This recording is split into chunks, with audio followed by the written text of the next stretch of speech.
right, all right. All right, y'all ready?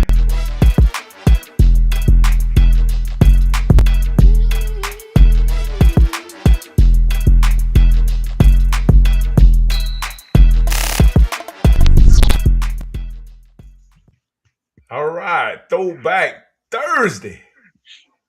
We are in the building. Back again, Urban Matters BMG. I am your servant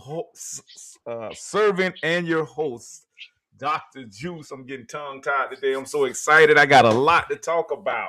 And we're going to be talking about a lot of this disrespectful illegal immigration. Everybody wants us to be like F ICE and not support ICE. But like I said, we directly benefit from ICE doing their job. I don't know if y'all are a Black American, a proud Black American like I am. I'm foundational, indigenous to this land. And anything that protects this soil, hey, I'm all for it. I'm all for it. And this guy on the screen, I know y'all been hearing about him, Shabusi or whatever his name is. He act a little moist, y'all. I just gotta go ahead and I'm gonna segue into this thing. But he's a Nigerian country artist, and he won the Grammy for Best Country Album of the Year and a country artist or whatever. I may y'all correct me if I'm wrong. But on top of that, he tried to win the CMA Awards, the Country Music Awards, and they snuffed him. You know how them folks is. You know how the mayonnaise folks is. They don't care because remember what they did to Beyonce last year, and Beyonce won the whole thing. And oh man, they was butt hurt for months. They was about to jump off of buildings and everything. You see, what a lot of people don't understand is that we are the creators and the founders of country music, of all kind of genres of music, country, rock. Little Richard was the king of rock. Don't let nobody fool you. They want you to think it was Elvis. No, it was Little Richard. Elvis learned from Little Richard. So I have to put this history out here because ain't nobody giving y'all no history on social media coming from a foundational Black American perspective. And being that this is, a Black American History Month, not Black history, Black American history. We are redefining everything. So listen, this guy is a country artist and he got on the CMA Awards and got greasy and went to talking real greasy and disrespectful, talking about immigrants founded this country and built this country. And see, we got to put these people in place, man. We got to put these people in place. And y'all, I know y'all know we got a little groove going now with our country stepping and all of that. It's a crave going on. And see, these people are trying to hijack that. They're trying to piggyback that. And they want to try to come in and try to, as they do, culture vulture everything. Listen, how many do you hear country music being played in Nigeria? Huh? Y'all answer my question. Not. Y'all never been to the music? Absolutely not. Huh? What was that, bro? Z? I say I never been to Nigeria. I can imagine country music is not played over there. Correct. I'm supposed to be hearing like kettle drums and phones and all. Right. Yeah. Now they do have this little genre called Afro beats, but ain't nobody really rocking that over here either. You know why we not rocking that? Huh? We not rocking none of that stuff, man, because we rocking stuff like this. This is the type of stuff we rocking right here, y'all. And the whole thing off, man. He said it all.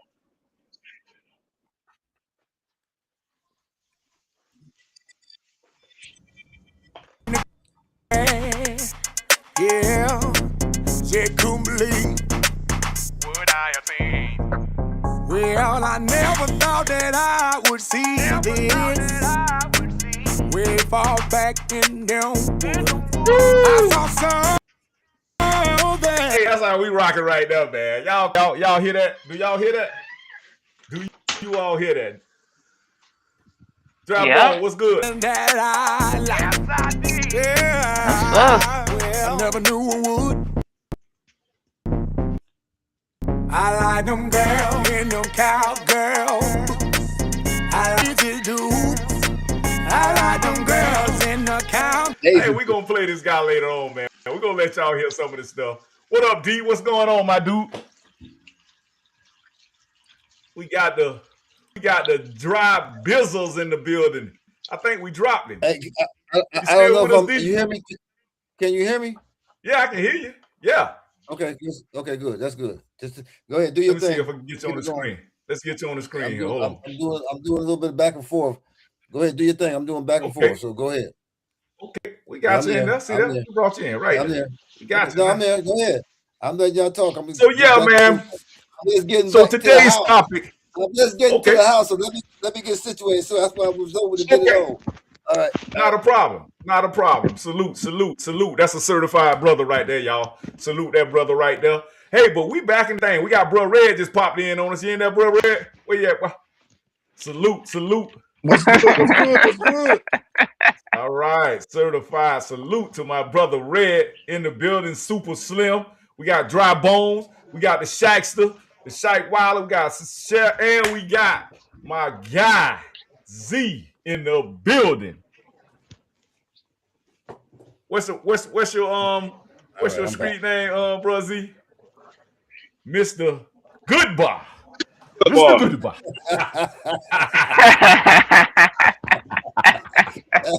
Don't tell me that. Hey, I love it. That's a foundational Black American thing, though. You know what I'm saying? That's an correct. Thing. We all got nicknames to come up with catchy names. Fact. I like that one. That's a good one.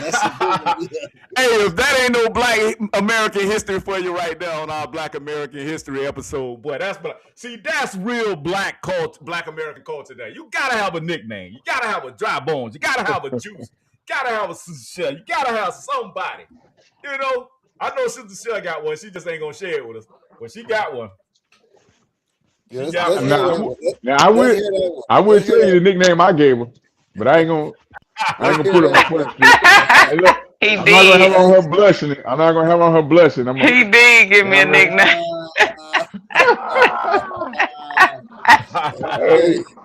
Wow. Hey, you want me to tell you the name I gave her? All right. Well, there's two of them. I was calling her Cinnamon, but I also was calling her Ginger Chew. Hey, Dawson. Hey, it's perfect fit, bro. She gonna hit you with that hard. It's gonna go down hard, but it's gonna be good for you. Come on now. Spicy. It's gonna go down hard, but it's gonna be good for you, bro. That's a good one, up, boy. Yeah. I love that, man. But y'all, this is gonna be a tough pill to swallow for a lot of people today, because we finna put some stuff out there. And I'm gonna start it off with this guy right here. Y'all know this guy here. He been around here talking greasy about us. These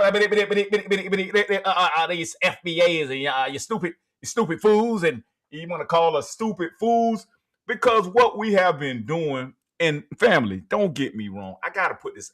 We gotta do this because this delineation thing. It has to be done the way that it's being done, because for simple fact of what we're discussing today, this guy coming out talking about immigrants built this nation. Then his father came over here in the 1980s, and y'all know who I'm talking about, the Boulets, Roland Martin, and all of them. And this guy Shabusi or whatever his name is, the Nigerian country artist. I'm so confused because. And me and Bro Shaq, we was talking about this earlier today. Well, the song that he really hit off and was really able to gain traction was a brother from St. Louis, right? Am I right, Bro Shaq? It was a brother from St. Louis who had a song called Tipsy. Y'all remember that? It's a hip-hop song. Everybody in the club getting tipsy. Yeah. I think he came out with, what my man's name? With His name is Chingy. No, it wasn't Jake. No, it wasn't Chingy, but Jaquan. No, but Chingy, they was cool with him though. Him and Chingy was they was all cool. Yeah, you're right. It's Jaquan. You're right. Yeah, Jaquan. But the guy brought a country version out. And see, this is what these people do. They hijack us. They piggyback off us. They try to mimic us. And then they'll turn around and be like, oh, y'all ain't got no culture. Well, if we ain't got no culture, why you here? Acting like us. Oh, well, see what y'all need to do. Black Americans, y'all need to do this. Well, why you can't do that? Where you from? Like, they talking about this guy now, this Shabuzi guy, talking about, oh, Nigeria is on a global level, Nigeria is dominating. Well, why you couldn't dominate locally in Nigeria? Huh? If you could dominate globally, why you couldn't dominate locally? You know what I'm saying? So the stuff that they say, they'll be talking about, oh, we immigrants built this nation, but that's a direct contradiction. If you built the nation, how can you be an immigrant and the founder at the same time? How that work? Mm-hmm. Somebody answer that for me, man. How Jim Crow Joe Biden started there, remember? Jim Crow Joe Biden said that at the debate, remember? Yeah. This is all of the Democrats had. We are nations of immigrants. Immigrants built this country. Remember? Yep. Throwback Thursday, right? Throwback Thursday. You can probably find a clip later on. That's a Democratic or leftist Democratic liberal philosophy that, because Obama said the same. If you notice, they regurgitate the same philosophy. You notice, right? Same copy and paste those leftist Democrats. Same philosophy. The same philosophy. They say the same. All of them have the same talking point. All of them have the same talking point. You're absolutely right, bro. That's called learn by rote. If you say it over and over, they can brainwash you, but it's called learn by rote. Mm-hmm. Correct. There you go. Correct. Let's hear from this guy here. Old roly-poly, the bussy boy. Y'all remember he got caught doing the Kamala Harris interview? He got caught looking at male porn. Did y'all remember that? That's going to be our throwback, too. That's going to be our throwback. I don't see how people take this guy serious, man. I'm serious, bro. I know, man. I don't care. That's why I don't play him, man. I don't play that bump. All right, let's see here. I can't take this guy serious, man. I really can't. Let's see what he's talking about. All right, do we have it ready? Let's see. We're almost there. We're almost there. Okay. Come on, iPad. Give me one second. Nah, Roland trying to keep that them cheeks of that man off his iPad. Y'all know, hey, Roland being extra careful, ain't it? Well, let me show you the iPad now. Yeah, Roland, you know you don't want nobody to see that. You went to Roland being extra careful.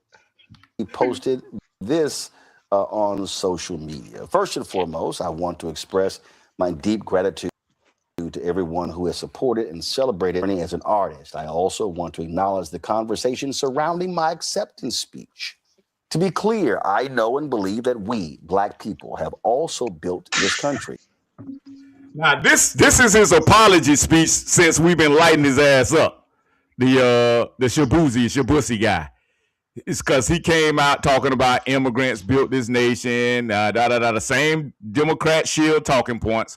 Hey, y'all built this nation and that, hey, this is a nation of immigrants, They just, I mean, I'm gonna play the original speech, but you got to be very careful playing footage from the Grammys because they'll give you a strike on your page. So let's listen to Roland. This is his apology. My words were... Yes, sir. After he did his apology, he lost 3 million followers. There you go. There you go. There you go. And I bet you them was all tethered.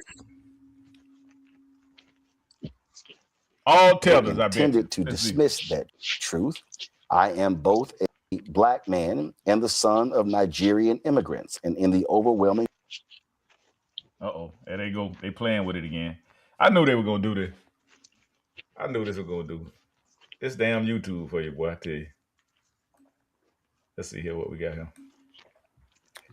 Yeah, they ain't going to let me play it. But I want y'all to hear this guy right here. This is one of the guys on Roland's panel. Let's see what he got to say. Boy, they be playing with the signal, boy, I tell you. Every single time they get janky with it. Look at it. Look at it, y'all.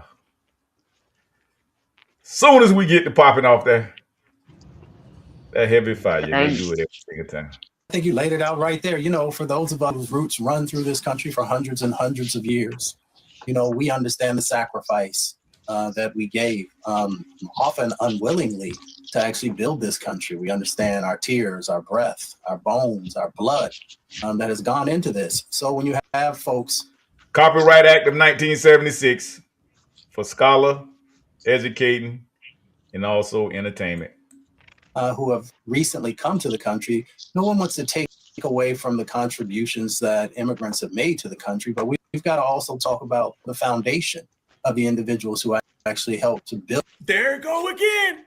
Foundation. See, we got rolling them saying foundation now. See what I'm saying? We got them. Fam, they love saying foundation so much. We got them. We got them, y'all. We run this. Exactly. So that ain't gonna act right. So we set the trend. Yeah. Yeah. Y'all get the drill. Let's see if we can stop Who y'all talking about? That Shabuzi dude? That's what y'all talking about? Yeah, Shabuzi. Yeah, the Nigerian country artist. Yeah, he came out of Britain. There you go. See, you see what I'm saying? That right there. That's just like what's the name? They roasted her behind the ugly one that's played in Wicked. What's her name? Yeah, the bald head. She disrespectful too. Cynthia Erivo. Yeah, we had to chop her down too.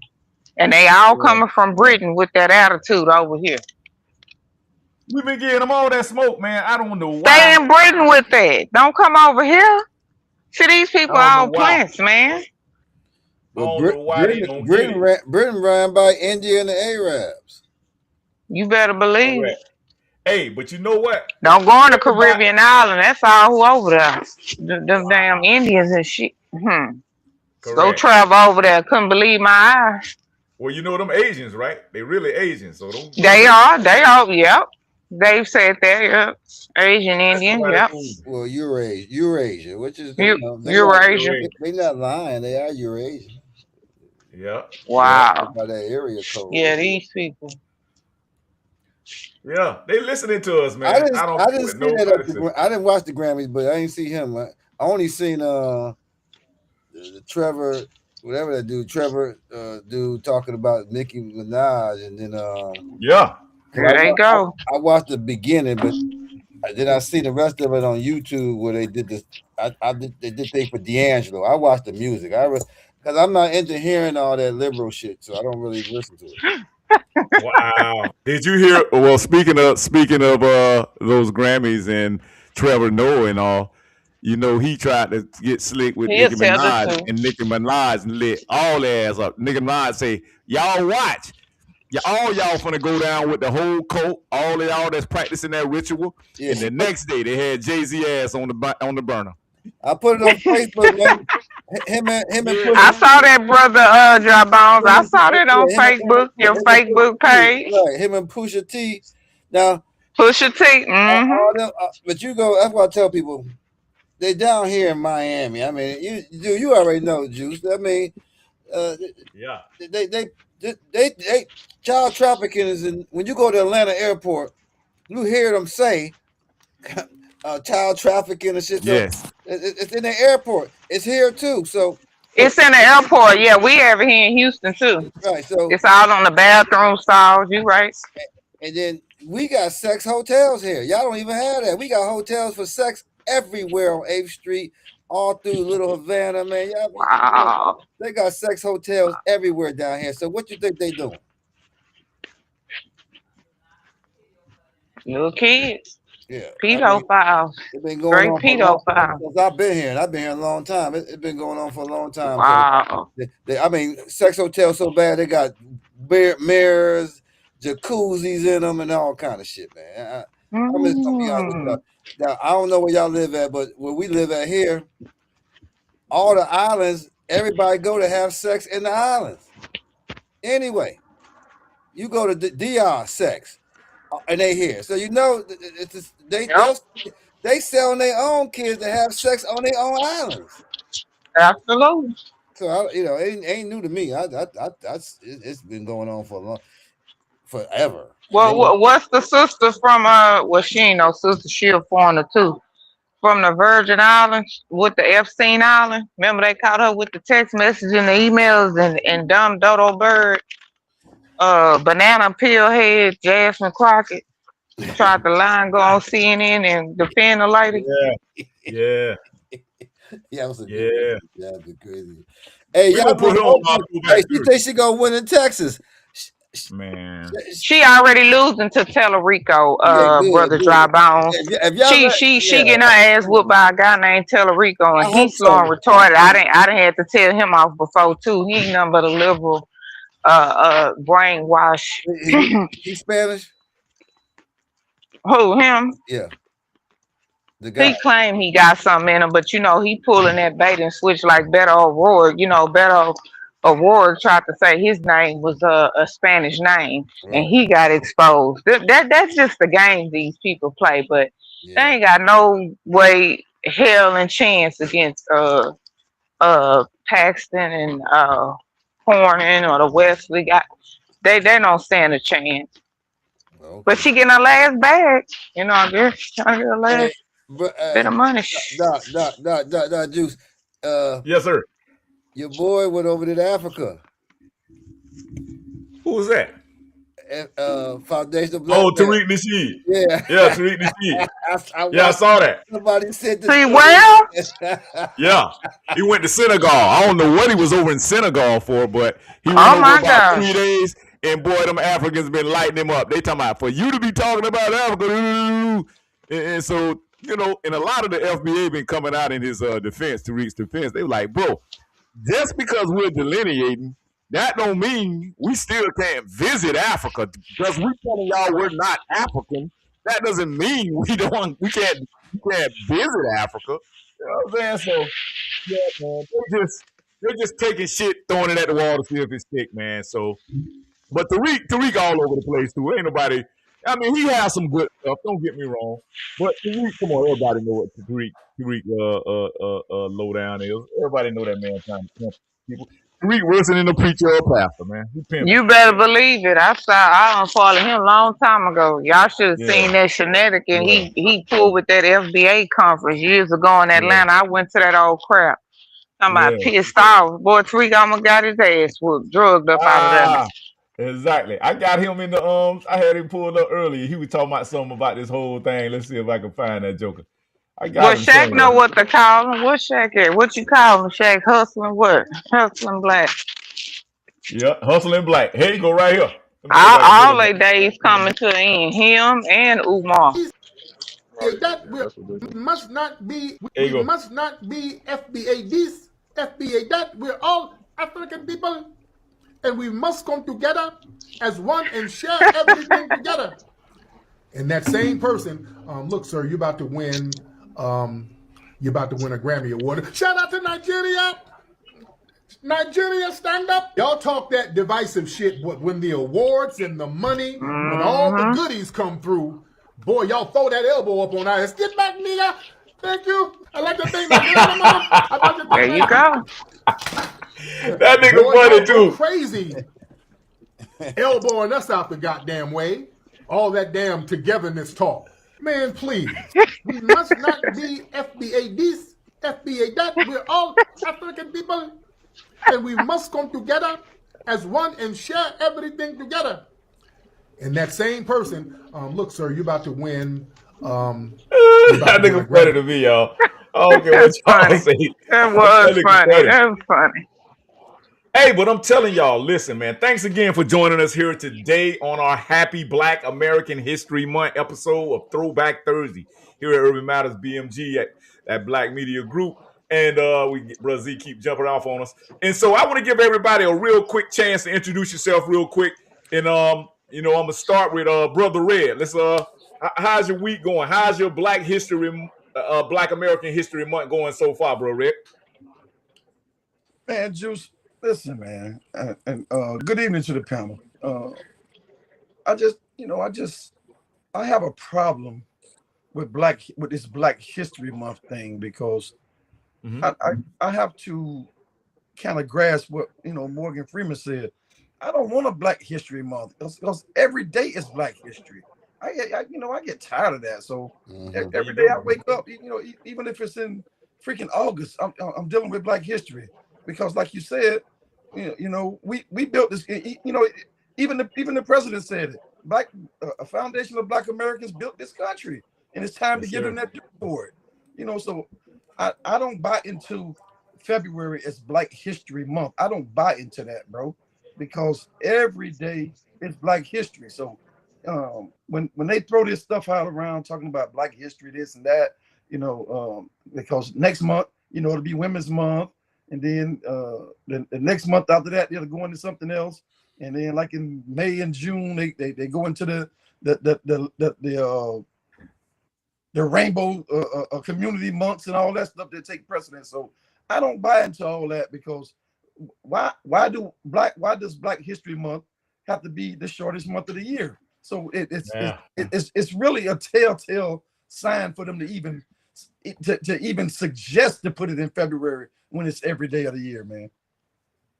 Great point, bro. Yeah, like they give us the sorriest, shortest month. Then we got to share it with Valentine's. We got to share it with everything else. Very great point, bro. Super Slim Red. Hey, we got brother Z in the building, Mr. Goodbar. So give us a real quick, short comment about happy Black American History Month, and how's your Black American History Month going so far? I'm enjoying it. You know, 50% of it. I dislike the fact that, you know, we don't have enough Black holidays besides Black History Month. Mm-hmm. We need a little bit more holidays for us, by us. Gotcha. Absolutely. I agree. We see you out there on the road getting that paper. We see you chasing that bag. That's what Black American history is about. You see how my man's just locked me in this job, because y'all know they had a lot of them illegals out there driving them trucks, and now these trucks and that whole industry is starting to open up some of the brothers, the construction industry, the trucking industry, and shipping and everything. So, hey man, salute to you, bro. Thank you for bringing them goods coast to coast, bro. We need you. Stay out there. Stay healthy. Yes, sir. All right. We got Sister Cher in the building. All right. We got Sister Cher. Sister Cher, how is your Black American History Month going? And what are you going to do as far as showing reverence and, you know, certifying that, hey, you are proud of your American heritage, and you want to point out the fact that we not only built this country, we're sustaining it right now economically and politically. See, that's why they're waiting on us to make a political move. They need us. But I think now the Democrat, the DNC, and all of them are starting to say, hey, you know what, boy? We need these niggas. We need these niggas. So kind of chime in on us real quick about your Black American History Month. Well, first, paying homage to our ancestors who actually did build this country. I would say I guess it's not a bad thing to have a month, because we are the real, true, original Americans. Just makes it even more prevalent why the Democrat Party continues to disrespect us and bring illegal aliens over here over here to the country on top of us. You know, just like the 1964 Civil Rights Act was signed into law that really most Republicans voted for, because the Democrats didn't want to do that. Okay, so I would say my month is exposing all the lies that we've been told about our culture by one political party, the Democrat Party. So you, like I stated earlier, you have somebody like the Joe Biden put that out in the universe saying immigrants built this country. They built? What they built. And I used to have to tell people, and I still to this day show some respect, because if it wasn't for our ancestors, you wouldn't even be here. This wouldn't even be America. Yes, and go back. And so now I'm on go back and make your country great again. Illegal immigrants. I'm sure y'all learned enough over here from America. Now go back home and make your country great again.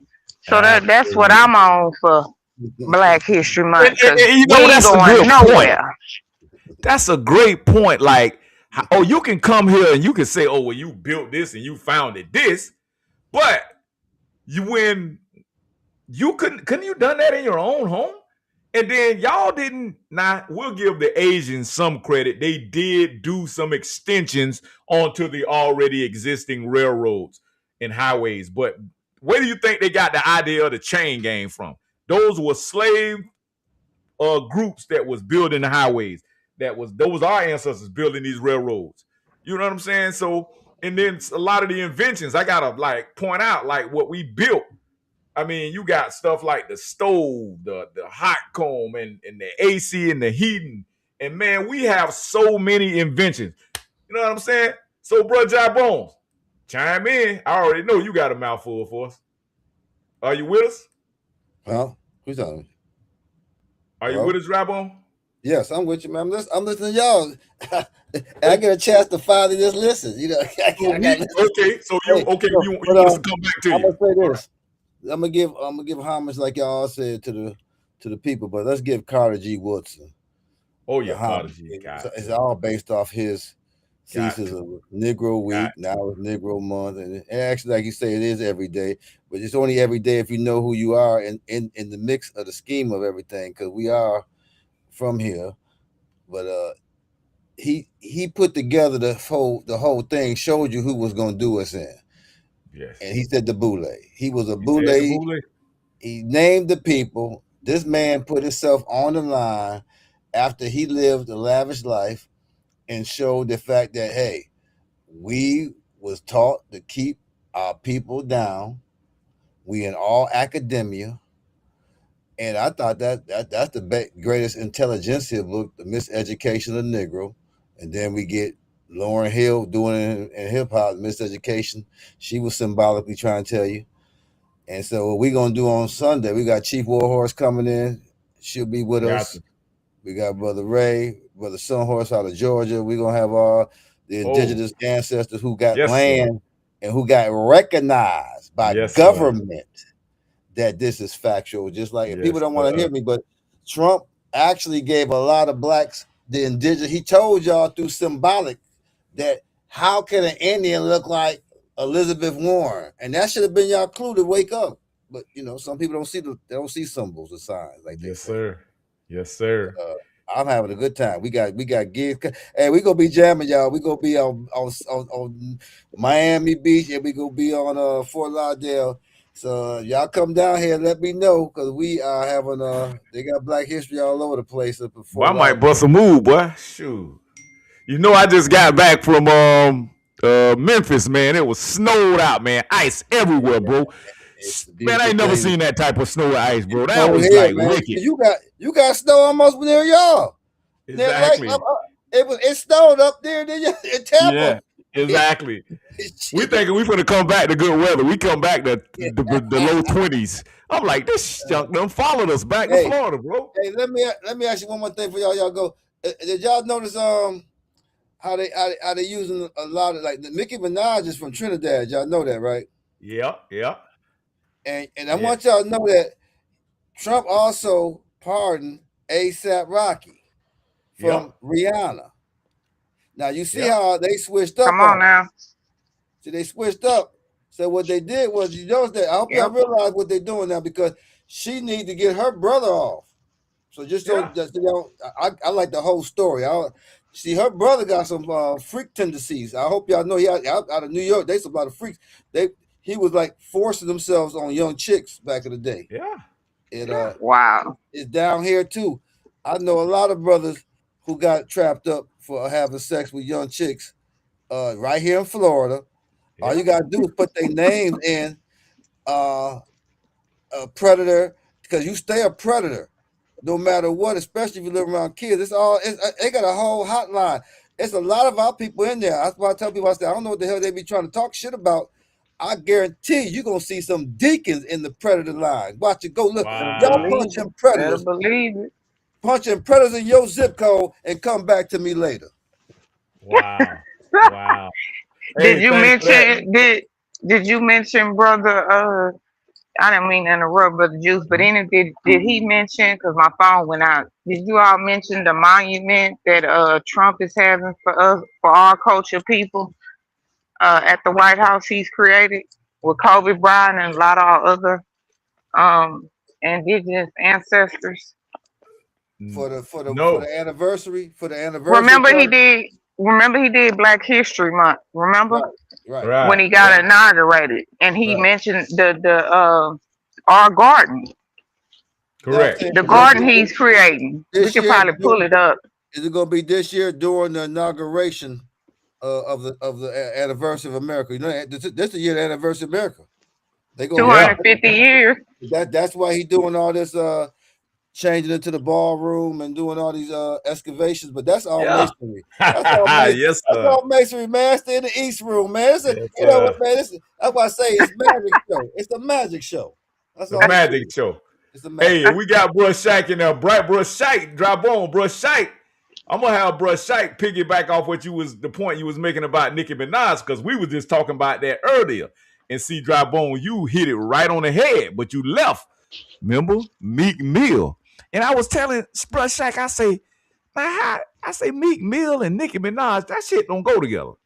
But hey, they was kicking it, they was doing their thing, and then lo and behold, Meek Mill was one of the guys that was kind of caught up in some of them Puff Daddy baby oil freak offs, and he has ties to that. So I'm like, this stuff's starting to come together now. Yeah, because he did start partnering with Jay-Z on the prison initiative, right? The prison reform initiative. Yeah, you remember they let Meek Mill out, flew him in the middle of the stadium when he got out of prison, flew him and dropped him off in the middle of what that was, the Philadelphia Philly Stadium or one of them damn stadiums. I don't know if it was the Eagles or one of them. And the Patriots owner. The owners helped them out. The doggone owners of the Sure did. Yeah. See, we throwing it back a little bit for y'all too on this Black History episode. Hold on, we still throwing it back. You say Shaq on here? Where's Shaq at? Shaq on here? Yeah, bro, Shaq in the building. Shaq, hey, I told you, Frederick Douglass. You see how that woman was looking at him, Shaq? You see that woman looking at Frederick Douglass? Salute. Say that again.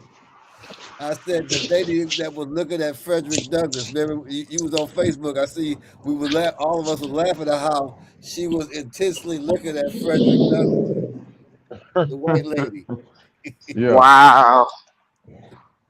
Want that pain? Want that pain? Frederick Douglass was knocking them off. Oh, I wouldn't be surprised. Ain't no surprise. That's real talk. But yeah, you're right. I can't remember. Frederick Douglass, wasn't he biracial? He was biracial, right?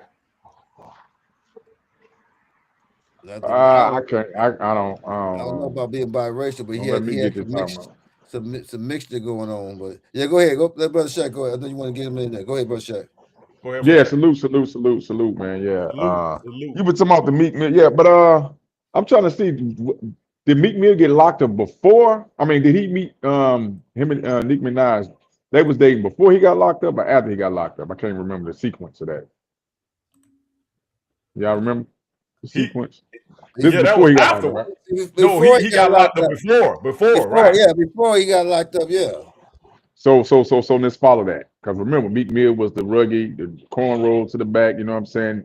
Hard Philly rap, you know what I'm saying? Anthem raps, you know what I'm saying? Correct. But remember, who was he beefing with? Meek Mill before, if I'm not mistaken, before Drake, it was the nigga that Nicki Minaj was dating. Then she ended up dating Meek Mill. Remember, them niggas was beefing. Remember, they crews was beefing. She came from Cash Money. She came from Safari. No, but I'm talking about Safari. That was the dude. That was Nicki ghostwriter, one of her ghostwriters. She was dating him. Safari. Yeah, I don't know. Right. She was dating Safari, and Meek Mill. Remember, Meek Mill and Safari was beefing big time. Then he ended up dating Nicki Minaj. Meek Mill. Then they was running down on each other crews and shit before he got locked up. They was running down on each other like on some real, crazy. Then he ended up getting locked up, right? Then they had to give him a new image. They gave him the light-skinned chick, which would be Nicki Minaj. He had to get humiliated by Drake. He had to get initiated to get humiliated by Drake. Let Drake beat him up in the rap battle. That's what we were talking about, Juice. Right. Drake and these mixed people, they gotta connect to the indigenous people. Correct. To get the culture. Once they get the culture, they take it and run it. They run them up. They run the machine, run them all the way up to the top. You know what I'm saying? Exactly. Once they tap into the indigenous code, they got to go through us to get to the top. Exactly. They got to tap into the youth. But you know, when you talk about the culture with the island people, remember the island is really close to the United States, to this continent here, to Florida. And a lot of the hip hop that I grew up from, New York, some of them were from the islands, and we didn't even know it because we didn't. No one really knew it. But a lot of them was so basically, because Kool Herc and all them that created all that, they came from Trinidad, Jamaica, a lot of them. So they was there with us. Right. You got the Virgin Islands. You got to remember, you got the Virgin Islands. You got all that, and Puerto Rico. And we made Puerto Rico, Dominican, Haitian. Right. So that's our stuff. But now, but when we grew up, so for hip hop, I'm saying for hip hop, it was a fusion of island people involved with hip hop. We can't take that. That's just the fact. Well, here's the deal. Salute, fellas. Peace, Mark and Mark. Hey, what's up, my brothers? What's good? Thanks for joining us here at this beautiful, grand, throwback Black American History Month throwback session. Right. Yes. Hey, one thing about it, to throw it back to what the brother was saying, is we allowed the other people to separate us, because all those Caribbean islands, all that was called America. It was called, but we use another term. We like to give this Vespucci Americana stuff. That's bull crap. That's mess they telling us. The natives have been calling this land America, Maracoo for thousands of years. Yeah. But those islands, all of those islands was America. So, but we allowed them to separate us through their mess, and now our brothers / cousins are beefing with us, trying to get the biggest white boy bone. Yeah, correct. And so it's like you fighting that you dogs fighting for food at a plate, trying to fight for food, the dog bowl. So I just wanted to throw that in there, because unfortunately we, Americans here on the mainland, we have to now decide who's down with us and who's not. And unfortunately, you're right, Mark. Unfortunately, and that's the point I'm trying to make. People act like we kind of enjoying this moment in time. No, this is just necessary that we delineate. We got to, because if we don't, it's a strategy, and there's an agenda of erasure that's taking place. That whole thing with the Grammys, that's erasure. Them people, that shit was on purpose. What they was doing, that shit ain't just some shit. Hollywood, though, man. That's Hollywood, though. It's supposed to be on purpose. Yeah. But okay, my man, let me ask you a question about that. When you said remember, we got to even go even further with our thinking with this, because if the first group of people that was here say they just go with the privilege, they all indigenous, they look just like our pigmentation, but they had their own tribal. The first group they would see would be people that look just like them, because they were the navigators of the East. The navigators of the East was people who was melanated. So it's not like somebody lying somewhere in this equation, because the first people they would meet would not be white people. Correct. Period. Exactly. So who did they meet? Who did they meet that changed the trajectory for us to believe now that some navigator, because everybody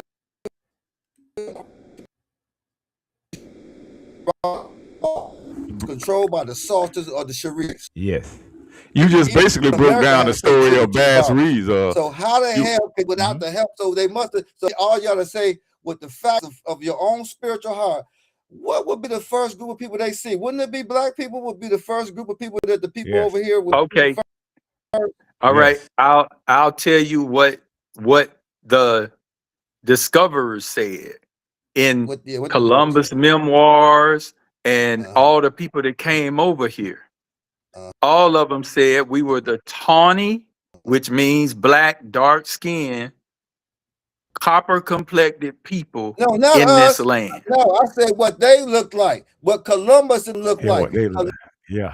Columbus them was black. Right. Columbus they were melanated. Okay. The Moroccan Moors, it went to Spain, and they got the charters, and they could not go through the Rock of Gibraltar throughout the Tripoli without the permission of the Sultans, but they had to pay tribute to. And so that means that black sailors came over here.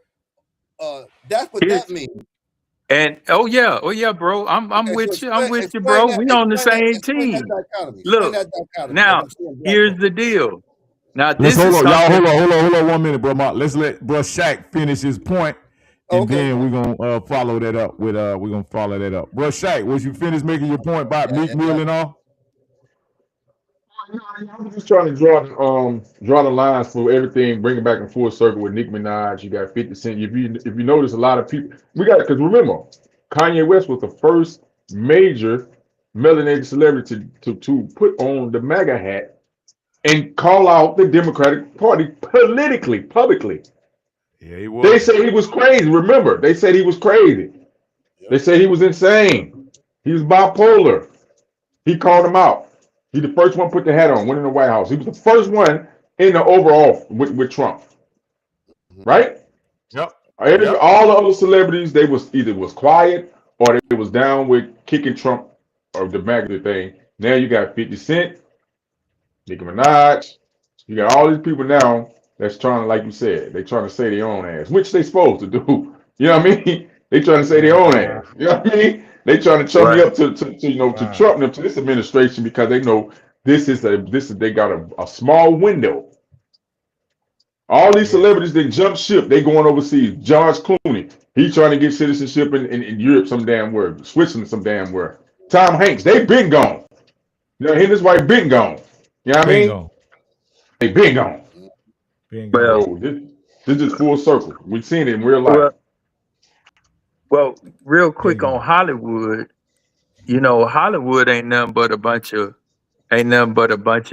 different Jews and whatnot anyway, who changed their names when they got over here. And they start like Rock Hudson and all those people changed their name to something that sounded good for the stage. And if you look into it, you'll see none of those Spielberg. Yeah.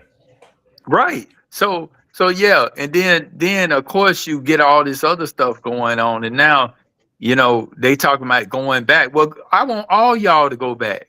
All y'all go back where y'all come from, because we where we from.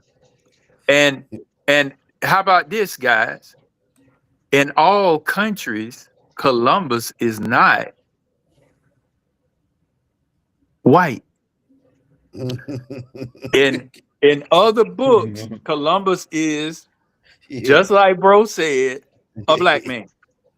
Wow, boy, that'll set the whole. That is only in the U.S. educational nation system. off balance, boy. If we put that out there, y'all. Well, guess what? This guy right here been listening to us, man. He's been listening to the indigenous FBAs, man. I don't care what nobody say. This guy, and he understand how important us identifying the right way makes all the difference in us claiming our heritage of this soil. And I think, I'm just be honest with you, man, the ancestors work some mysterious ways sometimes, man. But I'm gonna let this guy right here break it down to you.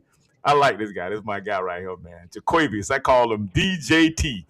DJT. This is my guy.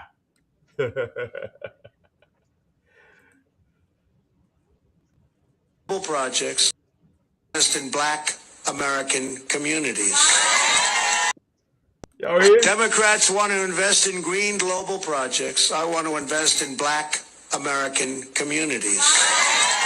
What do you prefer? Blacks for Trump or African Americans for Trump? They're listening to us.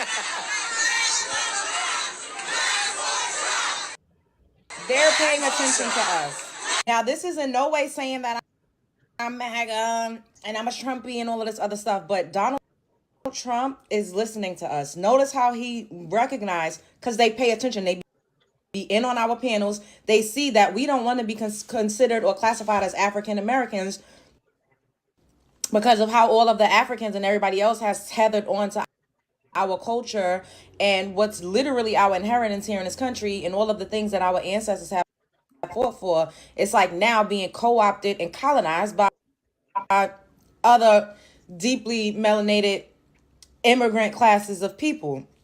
We just got to put it out there. And it's been like this major push to ethnically erase us.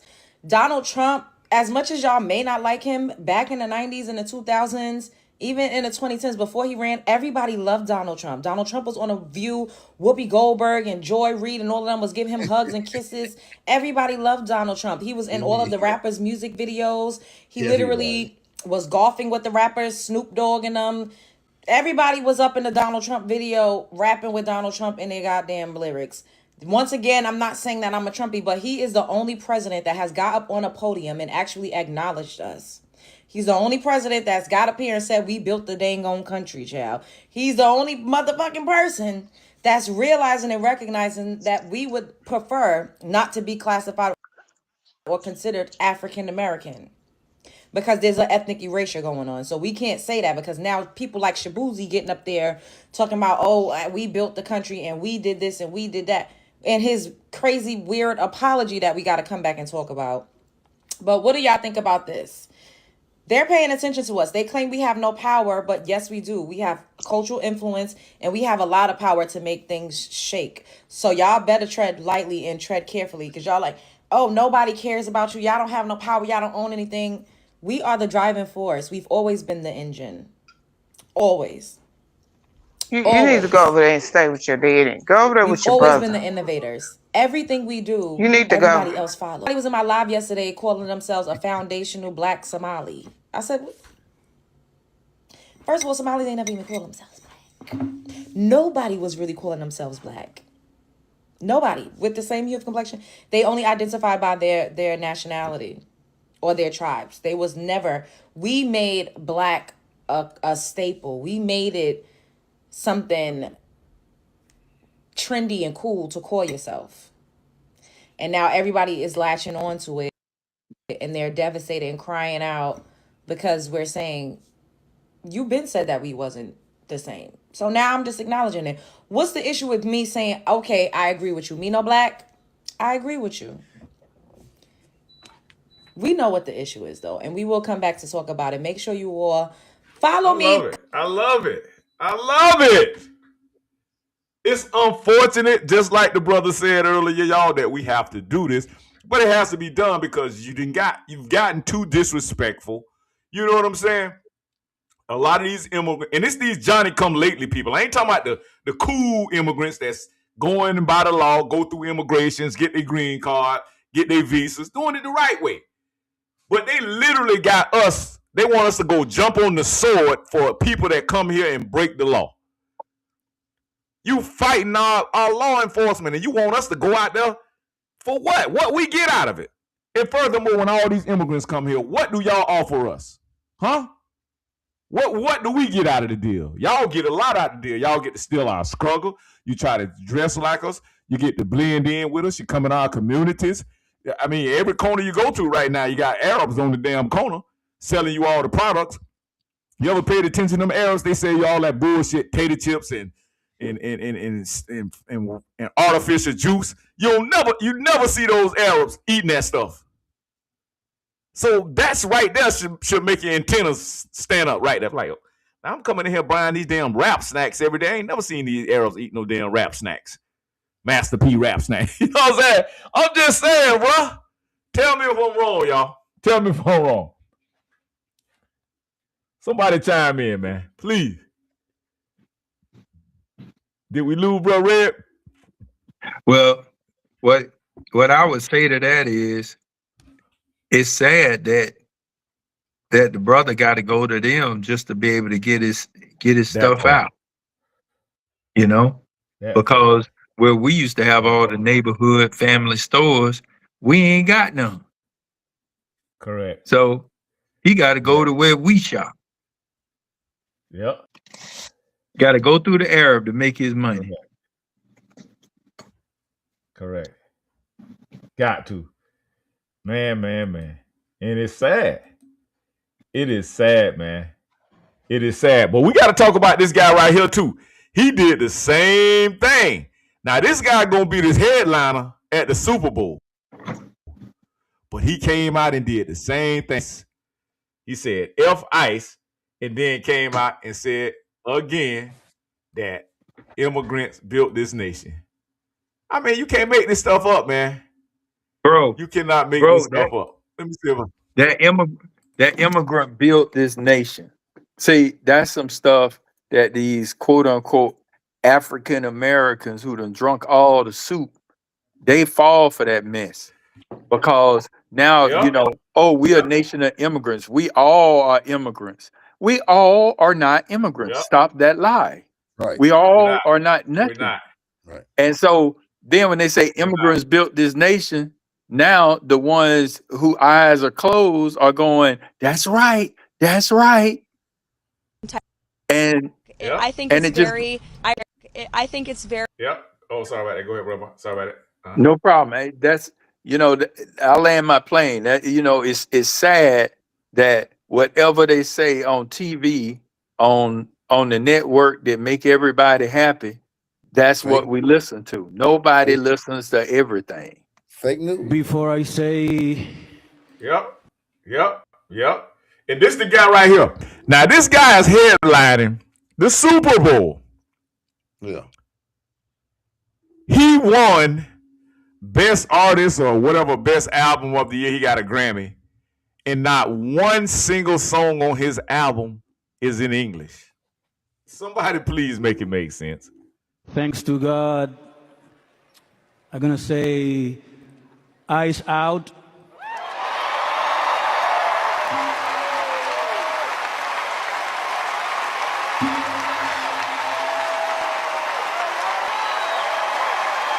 Oh yeah, I kind of figured it out though. He part of that Rainbow People group. But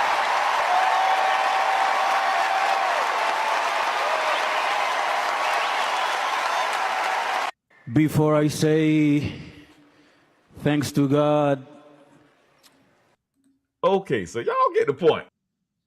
But he did say immigrant, He said the same thing. I think they gave them a script before they even came out here. Oh, listen, make sure you point out, because this is y'all show this year. No Americans rocking.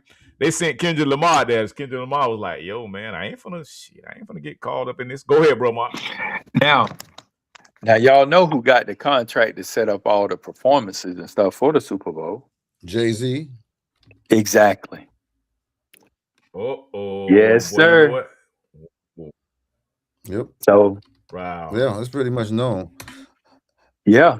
So wow. And we all know who they rock with. So wow. But you know, I think about the Super Bowl though. Now, see, you got to look at the gambling aspect of this too. Yeah. And see, Bad Bunny, they already was grooming us. I ain't saying y'all. They was grooming the people to look at him with Snoop Dogg on the beach with the Corona commercial. Yeah, he was on with Bad Bunny. But Bad Bunny is worldwide, y'all. I mean, he is worldwide, and he gonna be able to bring the money that they want. Now, if you notice, I don't know if y'all keep up with how they deal with this, but they want all the sports teams next year to go to different countries. So they trying to bring in all international stars now. Marketing. Because it's global. The NFL trying to go global. And so basically that's what's happening right here. Unfortunately, Bad Bunny part of Puerto Rico, and everybody know Puerto Rico part of the United States, and they all in New York, Orlando. I mean, they like the Puerto Ricans, and they black, and they love black men, and they love I don't know if y'all been to Puerto Rico. Dry Bone, that's what we keep doing. The whole confusion of the argument is that nobody is really talking about immigrants, but you got people like Bad Bunny, they talking about fuck ICE and all of that, and ICE is only targeting illegal immigrants. They ain't just going at regular immigrant people. Democrats. The Puerto Ricans are Democrats. Most of your islands are socialists. Remember, they bring in a socialist horde of people from the island. I don't know if y'all know the island's demographic of government, but their government is socialist. Yes. They controlled by a dictatorship mainly. Haven't y'all noticed their leaders are dictators? Yes. And so regardless who put them in, the argument would be who put them in. The United States. Well, whoever put them in, they still got a dictatorship government, and they people learn socialism, where they live off no middle class. So when they come here, they in heaven. They in heaven. Yes, sir. So when they look at you complaining like we doing in their minds, they think we complaining. Yeah. But in reality, they don't know our history. Because how could they know our history when they under socialism? Exactly. Socialism don't want you to know other people's history. Absolutely.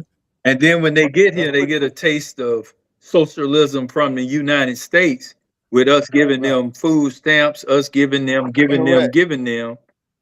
Right. So of course they're gonna look at us and say, "What's wrong with y'all? Y'all complaining?" Because they think we getting these same things, and we not. Right, and we not.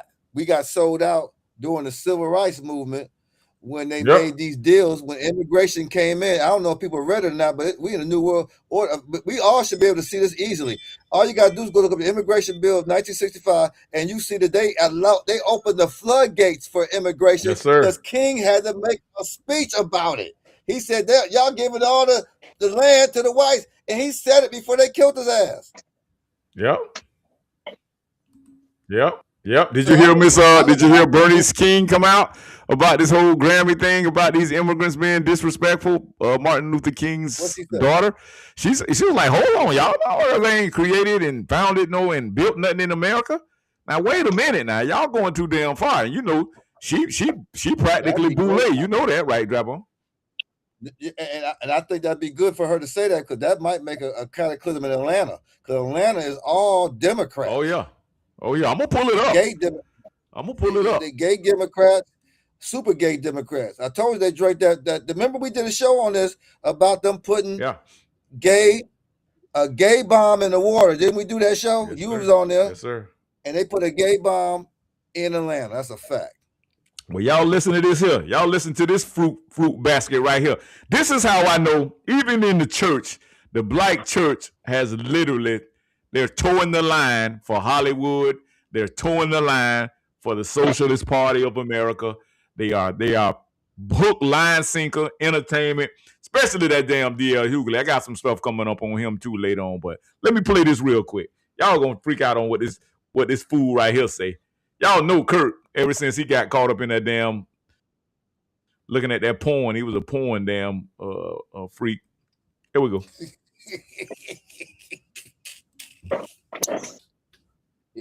You got Kurt Franklin out there. What the church should be doing in regards to this climate? I think that we should be intentional about being very vocal about that. First of all, Jesus' mom and daddy were immigrants. So, but we need to be very. You better. So we just need to be very careful to not be arrogant. You hear what this fool just said? Let me ride it back. On like what the church should be doing in regards to this climate. I think that we should be intentional about being very vocal about that. First of all, Jesus' mom and daddy were immigrants. So, but we need to be very. You better. So we just need to be very careful to not be arrogant and prideful, and I think that we need to get in the streets and to be able to save and love as many people as we can. And when I say save, I'm not talking about just their souls. I'm talking about their lives. We need to be feeding people, taking care of people, looking out for people. Because the way the government is happening with this change in AI. What's this nigga put on? Stop it. Rewind that, cuz. That nigga said Jesus got mama. He said mama. Mom and daddy. Hey, if his mom and daddy. On like.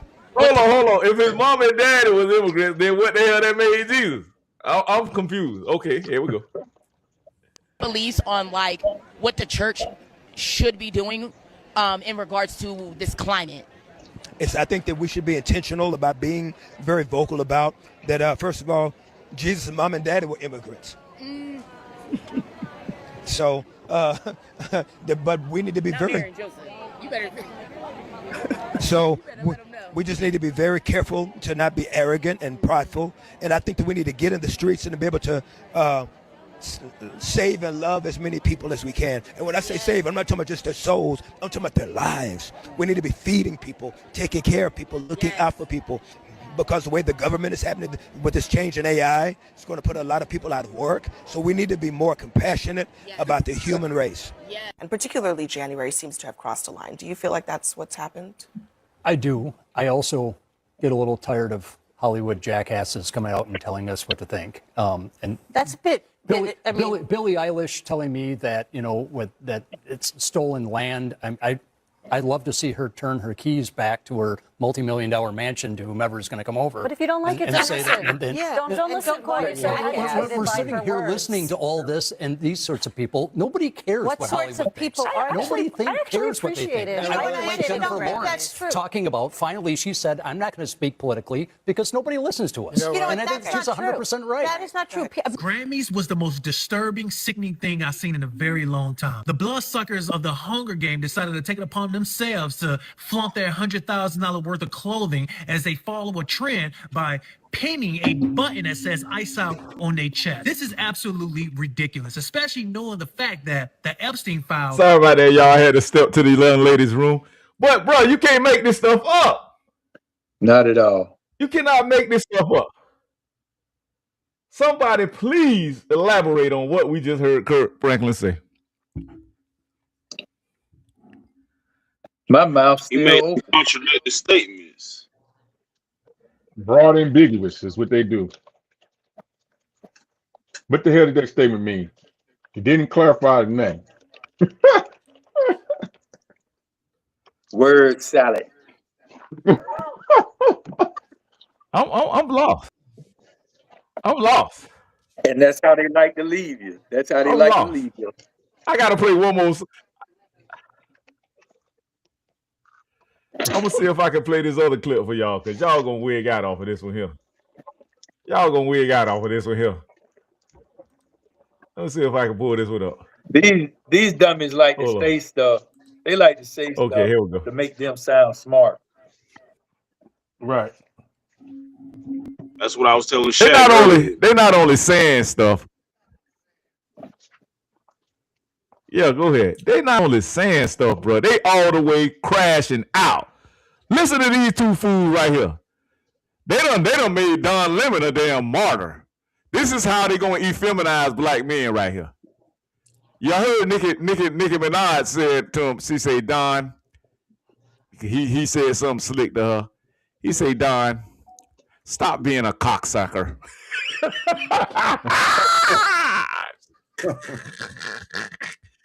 I gotta play that for y'all later on, man. Y'all gonna trip out over that. But listen to these fools, him and DL Hughley.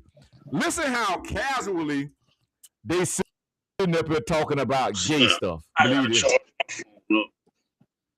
They asked, every accusation is a confession. Like, called me a sea sucker or whatever. What's he call you? Cocksucker. That's not.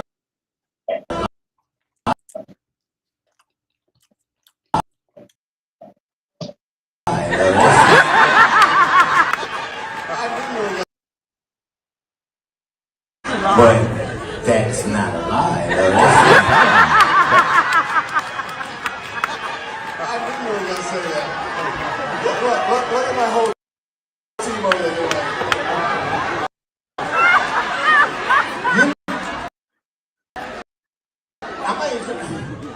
You are married. You know what they call a gay dude who don't do that? Single. Nigga, that's that Ghetto gospel. Oh yeah. Did y'all hear what he just said? Did y'all hear what he just said? What did he say? D.L. Hughley asked him about the whole Nicki Minaj thing.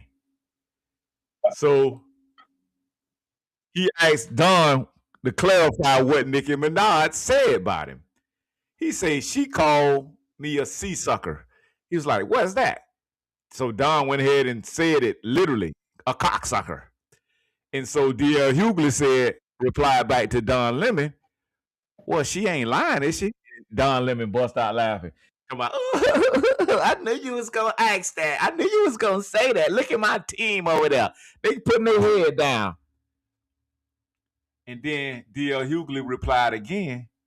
He say, listen, somebody like that, he say, if I ever knew a gay guy that didn't do that, he would be classified as single. So in other words, that's pretty much do it. Exactly. He basically saying, yo, gay, he's sucking cock, because he gay. Come on, bro. This is where they taking UNC to Democrat Party. This is where they taking this thing, man. We got some comments in there. Yakira, government issue to the Somalians. That's why it's a focal point that they will get out of office. Close shop. Good night, Irene. Whatever she's like. She sounds like a troll. Look at the Minnesota Somalians. Okay, we're looking at them. Yakira.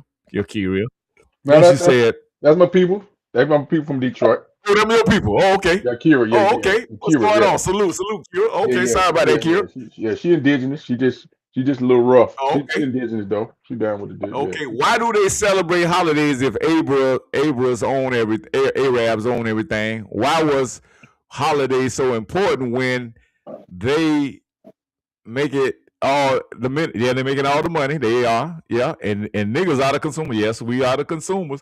We just was talking about that, Yakira. We were just talking about that earlier. You missed it. And Bro Mark was saying that, we was talking about like how the Arabs sell you products, but those same products, the Arabs don't even use those products. They don't consume them products. They give you all this stuff to make your health bad, Takis and Black and Milds and cigars and blunt papers, and they sell it all now. They even sell the cannabis, the old weak ass cannabis in there. You know what I'm saying?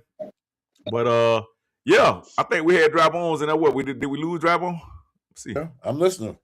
Okay, we got him back in there now. Okay. Yeah, I don't know how you we dropped it a little bit, Drop-Ons. But let's talk some more of these comments. We had a few more comments in the section. Let's see if we can pull them up. What we have, Angela Farmer, she gave us the thumbs up. Okay. Shaq said, hello, my niece. Yes. Salute to the panel. Salute, guys. Salute. All right. So man, where are we taking this thing at next? What's the next topic we want to talk about? Oh yeah, I got a topic for us. And before you go, I think I dropped that clip that I clipped up, that Kanye clip. I think it's the right one. Okay. Kanye clip I do. It's in the chat. You dropped it in the Instagram? Not on Instagram. I think it's on the chat in here. Look at the back chat. Okay, you put it in the private chat. Okay, let's see if I can pull that up. See, I don't know if that's the right one or not. Okay, let's see. Y'all go ahead, man. Y'all chime in on this, man. What these people are doing with this whole. Man, it was a whole takeover. It was a very disrespectful representation at the Grammys, and that's why I had to kind of mix this in with our Throwback Thursday, y'all. But we still are very much welcome to put all the Throwback Thursday stuff we want to put in. Let's see what Bruh Shaq got here for us. We'll see if we can pull it up. Remember, she was one of the first ones to boycott the Grammys too, back in the gap, right? Was that Collins? Did she boycott the Grammys back in the gap? Right. O'Connor. Mm-hmm. Right.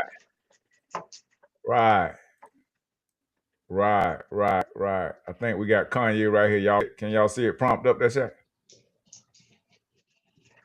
Yes. You got to go get a hug.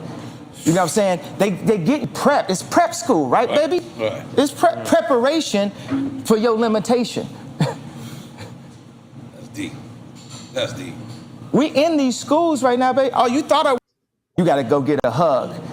You know what I'm saying? They getting you prepped. It's prep school. Okay, it was a little short clip there, Shaq. It was a little short. Yeah. See, he was talking about his school, Donda, and he was talking about the stuff that he's doing and how, how they prepped us and how they, separated the mother and father. Like his mother took the job up in Chicago, working for the white Chicago state, you know what I'm saying? And, it separated him from his father from in Atlanta. And, You know, his father's like a low key genius or some shit like that. You know, he's working on water shit. But we never even get to talk about Kanye West, his father though.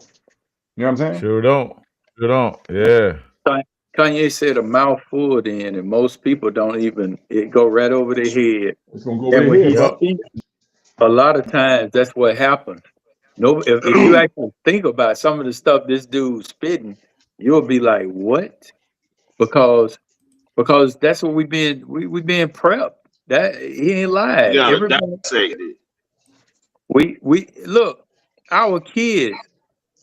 If I think about like my generation, we wasn't even allowed to have a calculator during a test. These kids can Right. have a cell phone with Chat GPT during a test. iPad. All that. And so what are they? Only thing they're doing is setting them up for failure. Yes, sir. Your children are being Because set up for technology failure. fails. And then what happens is then what your kids will be looking crazy because they don't have the knowledge in their head. They just have it. They got to go to Chat GPT, Google, so forth and so on. And they didn't learn anything in school. And now when you order a Big Mac large order of fries, you just press a picture or you press one button. And they don't think. They don't problem solve in public school. So we have to, and then the parents only looking for one thing: what grade you make. What grade you make. Where the report card is. Yeah. And if you only thing you're looking at is the grade, and you ain't looking at, how your kid is acting in civilization, then something is wrong. I remember my son, he made great grades, and then one time we was in the store and I say, pay for that. And I say, how much change you getting back? And he tried to giggle it off. I know what that means. That means that you don't know the answer. So that means it's time for a crash course. Wow. So I started shooting things at him, hey, this grill costs, $189. You give him $200, how much you get back? Don't worry about tax. $200, how much you get back? So we have to pay attention to our young ones and realize, are the grades real, or is my child really as smart as they say? Just because your child can operate a cell phone better than you or a computer, that don't mean they're smarter than you. Right. That means they can operate a cell phone or a computer better than you. Right. Right. The critical thinking skills is not there, and their social skills is not there. They Ain't get no an F. vocation. Unfortunately, they get an F in critical thinking and then social skills. Yeah. Unfortunately. Absolutely. Vocation. We got brother in the I got building. 2 more links in the back. Coming all the way from South Kakalaki.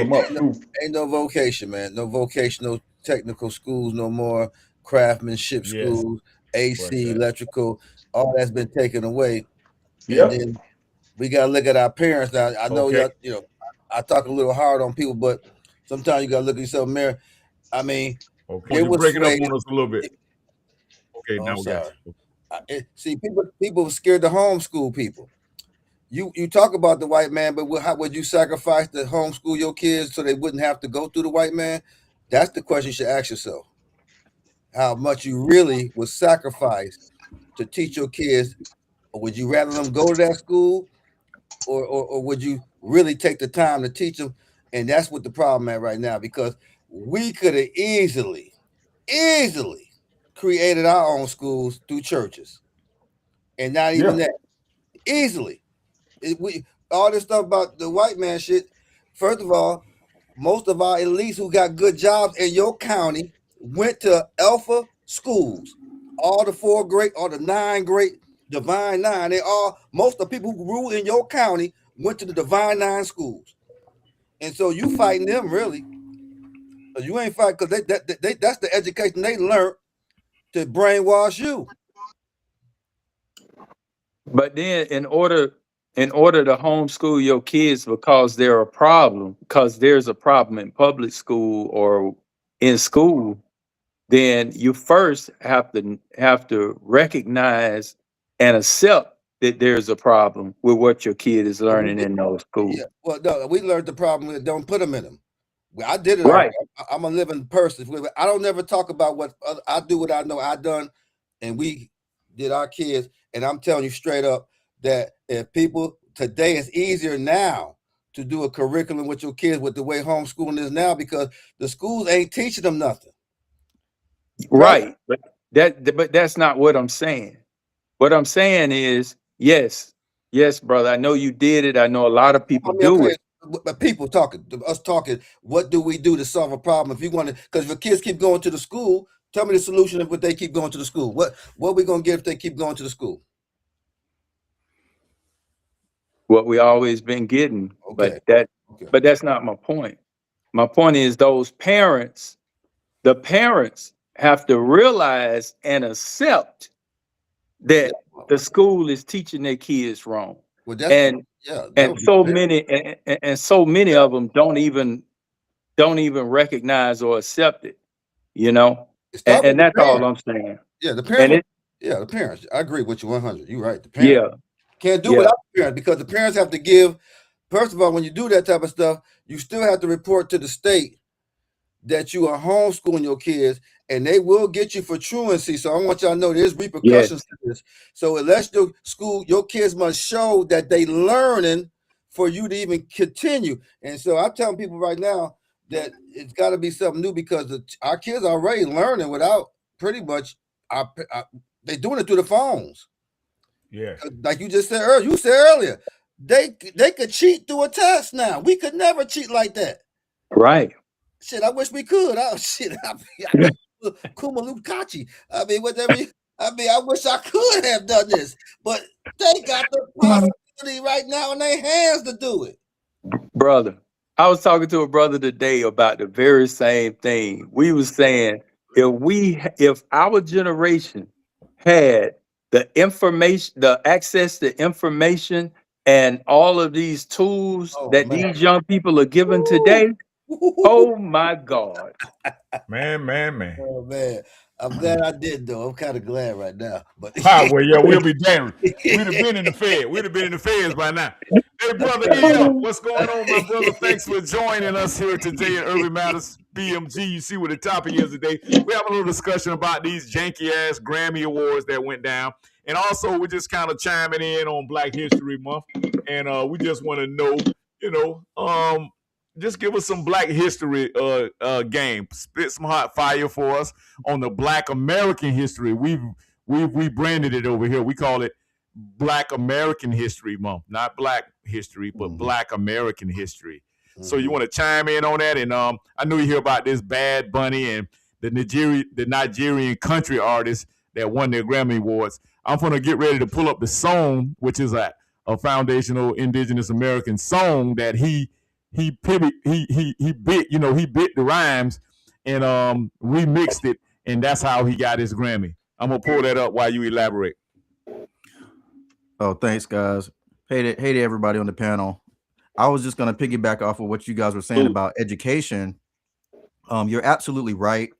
The Divine Nine and all the HBCUs and the institutions are not putting out Black citizens that are conscious and Black first. They're spitting our best and brightest right back into the systems that are oppressing us in the first place. And what the point you were making about the education in school, I was one of those students who was learning math but couldn't tell you how much change you were going to get back and stuff like that. My dad had to sit me down and teach me that, outside of school. So I wholeheartedly agree with that assessment of what is going on with the education system. Right. Sorry about that, y'all. Go ahead, E. I'll say too. One of the brothers was mentioning what's the alternative, And he's absolutely right. What is the alternative? He's right to ask that question. I mean, what is the alternative to mainstream education? Clearly, homeschooling is the avenue that a lot of us should take. But like I think Mark said, the first step is to get the parents to understand that what their children are learning is not beneficial. And it's in some sense, it's not even real. The fact that we don't have those what do you call it? vocational training and things of that nature back in school, farming and woodworking and all that should have never been taken out of school. And it's clear and obvious why it was taken out. Absolutely. You're definitely right, brother E. And so that goes back let me ask to you that before you go. Go ahead, bro. Before you go about education, because I was looking this up and I'm glad you jumped on it. Look up Robert Smalls. I think that's one of the black brothers or indigenous brothers that was teaching Professor black Smalls, children. Out of New some York. black children. Him and it was a lot of them doing the New during York. the civil rights time, doing like the 40s, from the 40s to 60s, that they was teaching on boats, river boats. To go look up the river boat teachers. You know what I'm talking about? Oh no, I don't. I will have to. Yeah, they was teaching. They because a lot of the rules he went on the land on the he got rid of offshore. The CSS. It's the CSS, some type of CSS military boat he had got, and he started teaching some black indigenous children and stuff, had school on the actual river, off the soil on the river. And this is a lot of that was going on. They don't talk about those schools and stuff like that. So just in the light of so-called Black History Month and things that we didn't know, we always made a way, even when there was a lot of transgressions and That's a great point. I'm gonna look up the name though. I'm gonna get the name because it was this whole schools they had created off that too. So let me mute up. I'm trying to find the names of that. And just to kind of add to that, a lot of laws and stuff that get us behind, a lot of rules that get us behind, and they're to our detriment, as most of the panel already know. If you think about it, when schools, I remember being in school, and I remember when they came, or part of the system, and they came up with the certified teacher rule. Most of us don't realize that certified teacher rule that impacted a lot of our black educators, because a lot of them weren't quote unquote certified, and they had been teaching for a long time effectively, but they came out of our black high schools and our black schools. And because I know of about 4 of them right here in my city that they either got rid of or tried to get rid of for that very same reason. So, little things like that make a difference. But that's why we got to look into some of these things that they speak on, and not just take it at its surface, because it sounds so good. All our teachers are going to be certified. Yep. But it was a lot of backstory to that rule. Yep. Absolutely.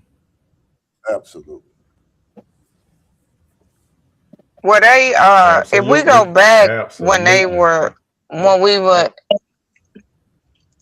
educating our own, and what was that, like church houses and churches? Yes, ma'am. Yes. Guess that's how a lot of our students was learning in the churches. And then when they start, see, that's that word that start with integration. What did they start doing? Busing our kids, or putting our kids in the schools with the dumb white lily airhead teachers, new teachers, and then they was taking our talented teachers out, the good old school sisters out, and putting them in the white schools. Y'all, we doing Throwback Thursday, right? Yep. That's what they did. That's what. So you got to always go back to the history of how all this happened. And then, of course, I ran a nonprofit for 5 years where we were doing after school and tutoring for underserved youth. And you mean to tell me with 3.5 hours, 3 days out the week, sometime 4, them kids' grades was able to increase that fast? And these school districts are getting billions of dollars? Yeah. Billions. I mean, I didn't understand. These kids couldn't add because they didn't even know their addresses, y'all. I'm talking about 2nd through 7th grade, didn't even know their addresses. Some of them didn't even know their parents' phone numbers. Come on. I couldn't believe I couldn't believe it. I could not believe it. Didn't know multiplication well, you know, like Malcolm X say. What is this? Speaking out at school board meetings, talking to the state legislator now, but no, we have school choice here now. But I saw a video earlier where, you know, your boy, clickbait, Antoine Daniels, but the lady was talking about how she pulling her kids out to do homeschool. But if you want to do a throwback Thursday on that, Brother Juice, go look at the mass exodus of schools after COVID-19. Why? Do anybody know why it was a mass exit of parents taking their kids out of public school after COVID-19? I mean, while COVID was going on? So they get vaccinated, they wouldn't be vaccinated? Nope. Why? Well, guess what the parents found out, y'all? When the kids had to get on the computer and the parents had to help their kids with their work, they found out their kids didn't know shit. They didn't know nothing. That's even worse. You could pull that up. I'll try to see if I can find a link and send it to you. Yeah, it was a mass exodus and people started homeschooling, private school. And I think also one problem solver with that would be, you know, a more vocal, because something else I've noticed is our attendance at things that make a difference in our life, like school board meetings. You know, Everybody need to go. Right. Everybody should go, whether you have a child in school or not. Because remember, they're still dealing with your taxes too. Correct? Right. Everybody should have a vested interest. And they're in the unions. They're in the unions, and unfortunately, school board is controlled by the Democratic Party. So they through the unions that started on the who, Brother Dry Bones? That started on the who? Who? Don't ask me now. What who? No, you know, that was the Department of Education created with them unions. That was all under Jimmy Carter. And Jimmy Carter even said he didn't think that the Department of Education will work. And you wonder why Trump is dismantling it. Throwback Thursday. Remember, Gay Bomber, just like Jim Crow Joe racist, stolen president election Biden, tied Title IX money if you didn't lecture men in women's bathrooms. Jim Crow Joe doubled down on that as well with the gay LGBT trans. Tied the money, the federal money, if they didn't teach that in school. What kind of... And the teachers union had to go along with it. Teachers union had to go along with that. For that. They got their cut. Ain't no way. Well, they got paid. Yeah. Correct. Just like COVID. You know who was a pusher of the kids not being in school, Brother Drop Off? The teacher unions. Yeah, that's why I say they something else, the teachers union. Yeah, they horrible. I keep telling people that. The problem is these damn teachers. I know, I fight them. I know, and I call them out on every meeting. I know.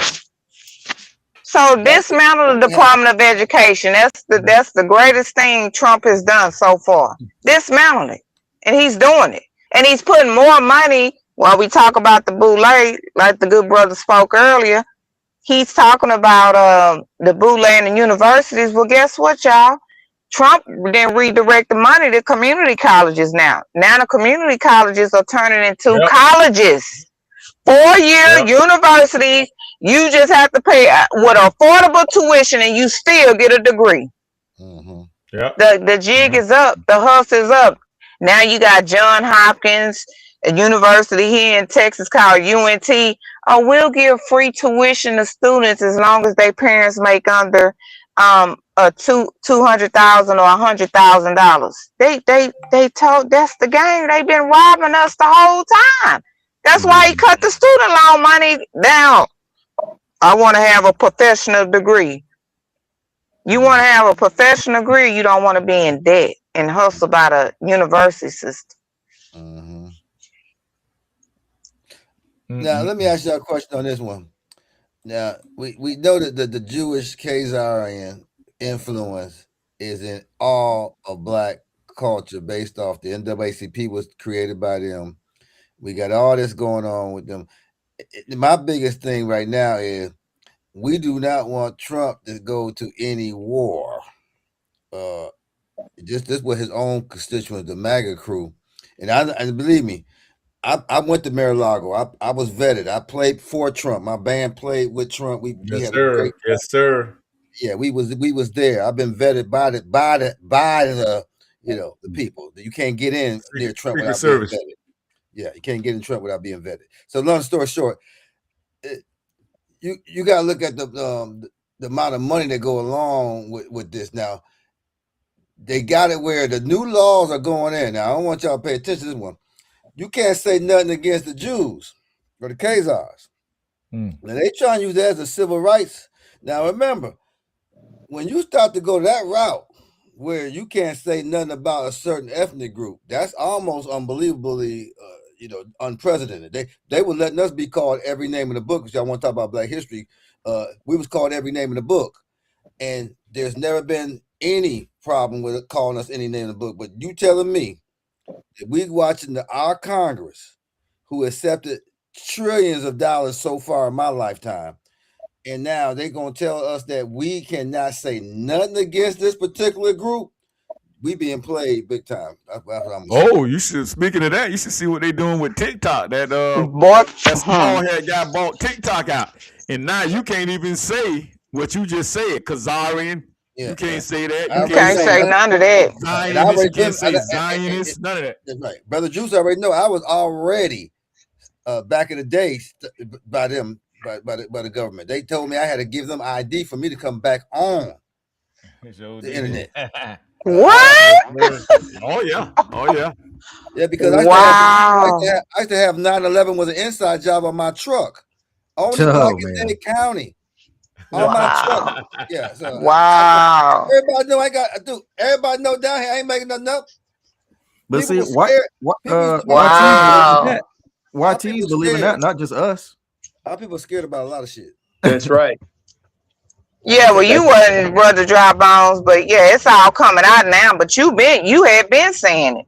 Been saying this for years, because I knew for a long time that the laws that all they did was change the new type of law. Like King Alfred got changed to J. Helm. Now it's the Patriot Act. If they change the laws, it's the same laws, because unfortunately, but they knew that our people here is the biggest. Look what they need us to do. They got us so brainwashed by the Democratic Party that we don't even think about our best interest no more. Nope. So they already said through. We should do a whole story on how LBJ said I'm gonna have niggas voting for 200 years. What president can say that and you don't have a problem with that? I post that every week, and people just act like I didn't just post that. I say this guy really said this, and this was in the 1960s. So when did that big Democrat-Republican switch take place? Never did, Brother Juice. It's a lie. It's a lie. It's a lie. But you know what? It's funny you stated that, Brother Juice. Maybe we need to do that, y'all. We just need to keep reposting the same stuff over and over. What Malcolm X said about the liberals. What you just said about LBJ. Let's just do it for the whole month. Let's take 5. Let's talk about when MLK woke up. I led my people to the burning house. Let's just go out and do it. Let me ask y'all a question. What was Let's do that for February month. Let's do it. We are gonna do it. because they was the party that filibustered the Civil Rights Bill. Who was that party in the 60s? We need to post that every day. Every day. Come on, man. Oh, well, tied ninjas. Oh, well, they switched. Okay. I had one brother, good brother, be on your show, Drive On, immigrant brother. He always talk about, the switch took place in 18 something. He gave me some year one time. I said, well, when did the Democrats become Republicans and the Republicans become Democrats? He went to the 1800s. I say LBJ was a Southern segregationist in 1964 when he signed the Civil Rights. I say, stop it, man. Stop it. He said nigger. He was still saying nigger in 1960. Joe Biden just did the eulogy for what his name? The KKK guy. Not Strong Thurman. What's his name? Connor. Bird. Robert Byrd. Oh, Byrd. Yes, Robert Byrd. How can a KKK be your mentor and you not be a KKK? Right. Please explain that to me. Yeah, they can't explain that, man. That's too much. That's too much facts. They can't handle the facts. And that was in the 80s and the 90s. Because when you think about that, my father from Alabama. But you might drop on Strong Thurman was his homeboy too. That was Joe Biden homeboy. Yeah, Strong Thurman. Yeah, he's Strong Thurman. But you're right, Robert Byrd. But the thing about that is, here it is. That's in the 60s. That's when I'm born in the 60s. You tell me Martin Luther King and them. They're fighting. The Democratic Party is the party that Martin Luther King is fighting, really. And you telling me that people don't know that by now? They go to college. They don't spend all their money for a goddamn degree. And you can't comprehend that. That's why I tell you. If you look at the dictionary, everybody, common sense is above all knowledge. Look it up. Look at common sense. Agreed. Because I ain't never seen nothing like that. Well, you can tell me you can not see that picture. But you know, the money game is powerful, y'all. And remember, I told you, if you don't look up Carter G. Woodson, this is like a spell to me. Carter G. Woodson wrote the book, Miseducation of the Negro. Why would a man who was prominent in his day, who had academia by the balls, he had women, he had everything he could have, turn and write a book about what they was doing to us? His conscience came on him. Just like King conscience came on him when he realized what he'd done. He said, I put my people into a burning bush. He knew we was going to get it, but they had to get him first. Carter G lasted, but how many of y'all know the person, one of the greatest books ever made, he was killed. See, some people get killed for this. See, that's why I hope y'all understand that. You can talk a lot of shit, but you can be killed for shit like that. Behold a pale horse. So you won't get it. Yeah. No, not Behold the Pale Horse. No, the greatest book by a black man, Richard Pryor, did the skit for him when he went to the pyramids, was George G.M. James' Stolen Legacy. They killed him. They slit his throat, ear to ear. Jeez. For that. So y'all figure that one out. I ain't got no more to say. Hey, some people take it seriously. That's how you got to do it. He put that book out there, and he's not even from America. He went to Prairie View, Arkansas. He actually from he had Guyanese. That's why we should say poppycock. Most of the island people was coming here to go to college, to black colleges. I hope y'all know that. Yeah. Yes, sir. Hope y'all know that. Yeah. That's a fact. Yeah. The island people went to the black colleges. Oh, yeah. Yeah. Kamala Harris, I mean, that don't mean they, remember now, it's spies everywhere, because what better place to send in spies is through college? Right. Because they're starting younger than that now. That's the greatest propaganda. They're starting younger than that. They had a video of the I don't know, they might have been elementary school people teaching them how to protest. It could be, yeah, elementary, yeah. All depend. Yeah. They were teaching them how to protest. Communism 101.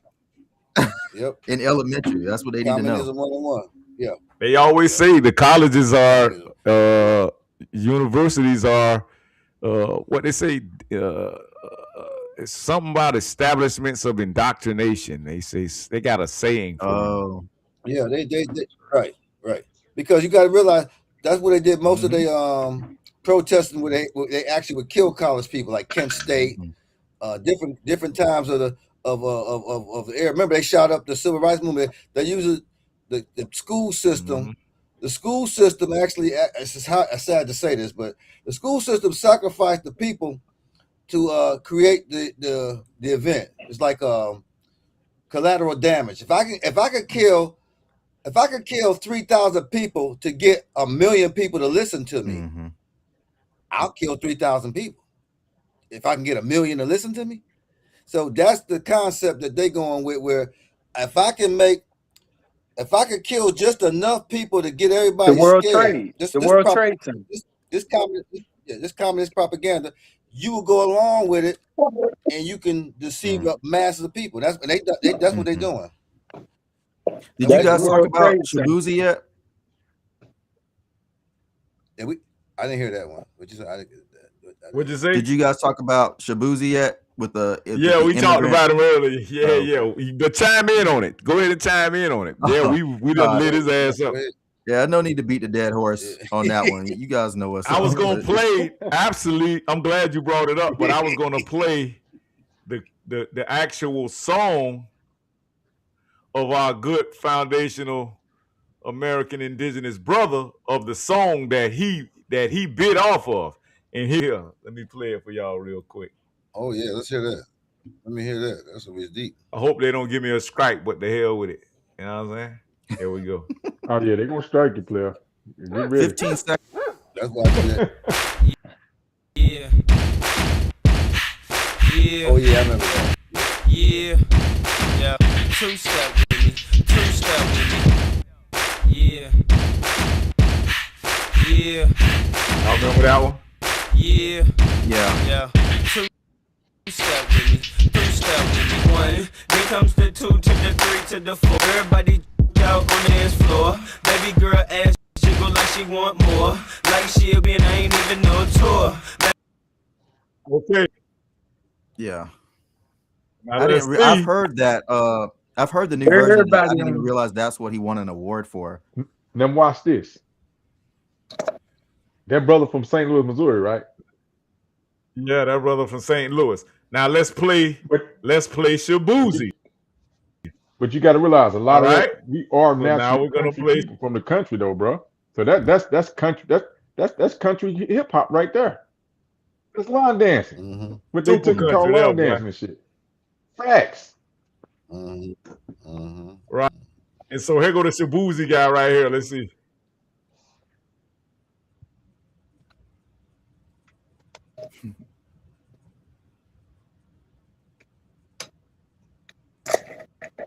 Here we go.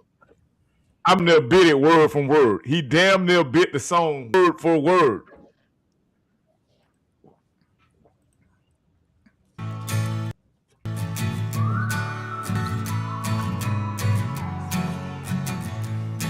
This is your country artist. Do they even play country music in Nigeria? Wait a minute. Never mind. They do now. My big Birkin, she's been telling me all night long. Gasoline and groceries. We're going to keep pausing it a little bit so they don't give me a strike. But I'm just curious about that. Do they play it? Goes on and on. It's 9 to 5, ain't working. Why the hell do I work so hard? He throwed a little bit of songs in it and this and that. And I'm just confused right now. I really am.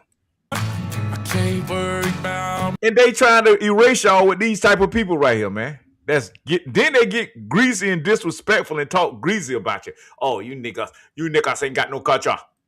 My problems, I can't. But he dressing like you and looking like you. Do Nigerians even have dreads? Are there any never seen a Negroes in this Nigerian video? with dread. Huh? Are there any Americans in this video? I mean, Exactly. I see those people in the background. Why didn't he get some of us to be in the background? There you go. Good answer. I'm gonna answer that for you later on, Brother E. When I'm gone. One, here comes another round. We need plenty more. 2 stepping on the table. She don't need a dance floor. Oh my, good Lord.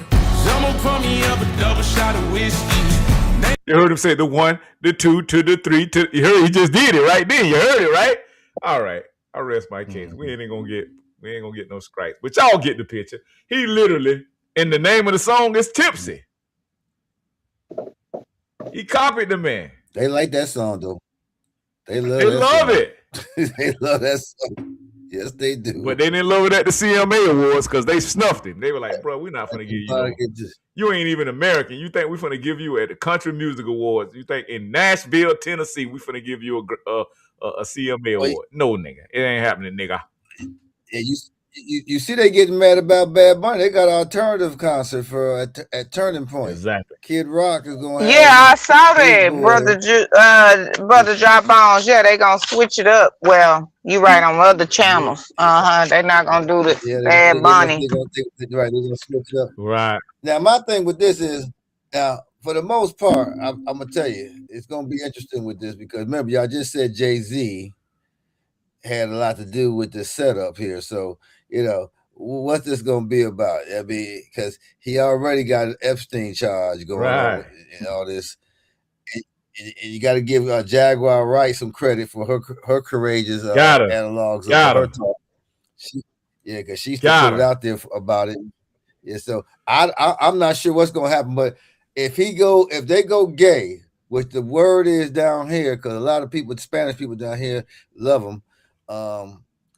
If he go gay he's supposed to be doing this for the trans gays queer of Puerto Rico. He's doing a tribute to them. That's what the word is. Bad Bunny. That he's gonna do a tribute. Bad Bunny gonna do a tribute to the drag queens of Puerto Rico. What? Yeah, that's what they saying. That's what they. I want to see how many people tune in for that Super Bowl this weekend. If you know us, man, we don't care. Gonna tune in. We don't care. Be in the That's one thing about us. That's one thing about us. We do not care. We do not care. I can't see anybody who care about. If you ain't never heard them, we'll just turn our own music up. We ain't got to be worrying about that. We wait for the halftime to be over so we can watch the real football. But I mean, that's for people who take it too serious. I don't take this that deep because I don't follow the Grammy. Grammys is witchcraft, man. All that is. You see what she said about Trevor. Nicki Minaj started saying they was drinking adrenochrome. Yeah. She went on there and said it. So we've been talking about that how long? They've been drinking the blood of people. So they vampires. Yeah. But people don't want to believe in vampires because your ego think, oh, they don't exist. But there's vampires out there. People can take your energy from you just by, you can marry a vampire and don't even know it. And she ain't got to even bite you. She can just drain your energy. They go vice versa for men too. They can drain women. So they got people out there. She put it out there. And for her to say that, the way she said it, shows me she ain't talking out no game off the top of her. Oh, I'm crazy. No, she was saying what they do, why they do it. While the Grammy Awards were joking that I just want to expose the secret behind Jay-Z and accuse him. Y'all, Nicki Minaj is online clapping back at the Grammys after they mentioned her for laughs and views. She is threatening to expose a lot of the secrets behind Jay-Z, also saying that she won't be releasing her album until her contract is renegotiated and until I tell you about all the sabotage that this blank is finding out about Billboard. And then she said this about blank Z, saying your favorite artist has been practicing blank in a where they take from other countries and blank as a form. I can't even say that. She's saying blank mean kids, draining kids and doing whatever with kids. I'm gonna play it on Sunday. The real ritual of them. See, I play what the real people say they're gonna do.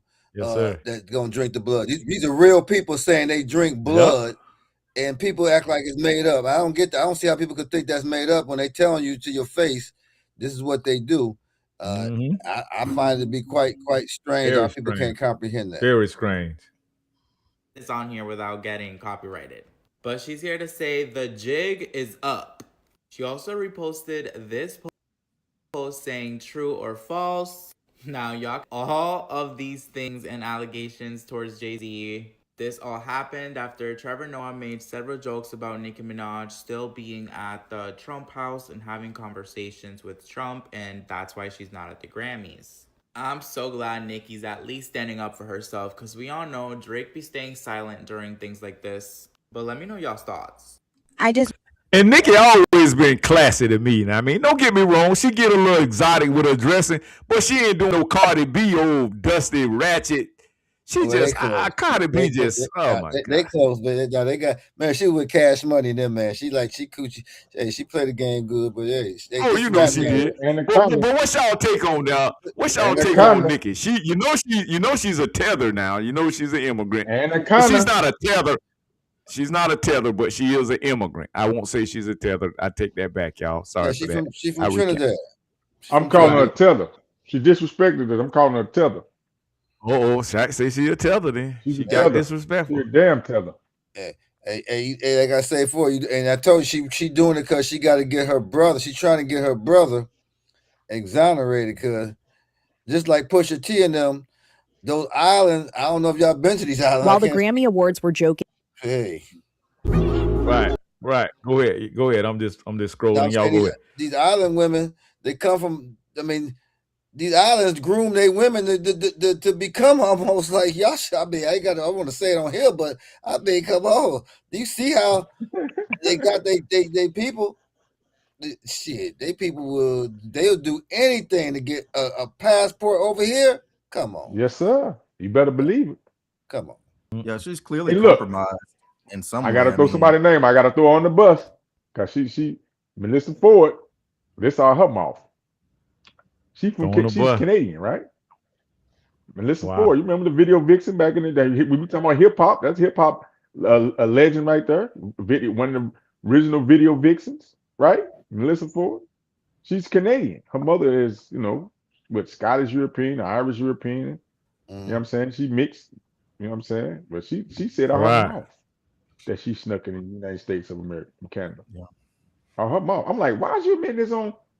Yeah, I'm saying on I guess she didn't, in Twitter right now, ever since the Deontay Kyle addressing Tariq, and then the Shabuzi thing happens like the next day or 2 days later, and he pretty much has to kind of recant on some of that, so at least the intensity of it. All my timelines are full of discussions about who Black history is about, what it should include, and all sorts of things. All of a sudden, a Caribbean who was over here in America, part of the let's say the Tuskegee Airmen or something. Now that means that Caribbean history should be part of Black history because one or two Caribbeans, or however many Caribbeans, were part of the Tuskegee Airmen, stuff like that. I mean, that's, for lack of a better way to put it, I mean, no pun intended, but that is exactly tethering. We don't have to talk about Caribbean history just because Caribbeans participated in American history and contributed to American history. And a lot of times they join the military so they can get citizenship. Sure. Damn right. Right. And it doesn't lessen their sacrifice or anything like that. But that doesn't mean we now have to include all of the history of the Caribbeans. And you're right. And I'm one of the biggest veteran supporters ever. And Brother Juice, no, I sent him, I got it on my Facebook and everything else. We're out trying to support homeless and at-risk veterans. Yes, shameless plug. And we, so I understand a lot of foreigners do that, but that don't take anything from what they're doing. But if that's like somebody coming to your house on your birthday for your birthday and their birthday on that day, that don't give them the right to take over your birthday. We say happy birthday you too, Mark. But this is Juice's birthday that we celebrating because this is Juice's family here, not yours. Right. And it's the same thing. Yeah, very good. Very good. Observation. Absolutely, man. Listen, y'all, we've had a great show tonight, man. I really enjoyed this historical Black American history episode, and we're just talking about some things that concerns our communities and concerns our heritage, and we want to thank Dry Bones, Sister Cher, Brother Mark, Brother E, Brother EF, and we want to definitely thank our brother Goodboy. I think we dropped him in. We even had Super Slim in the building, Bro Red, and we're standing on Lineage business, man. And let's just say some of the comments. We got some more comments in the comment section. Jack Stice, salute. That's a certified FBA brother right there. Indigenous. Yes, salute. Indigenous from the soil. Yeah, we appreciate that. And we got Miss Yakiri. She was chiming in the chat section. She say, foreigners go home. Know who you are. Let's say what's ancestors. Say become. She say y'all the living dead.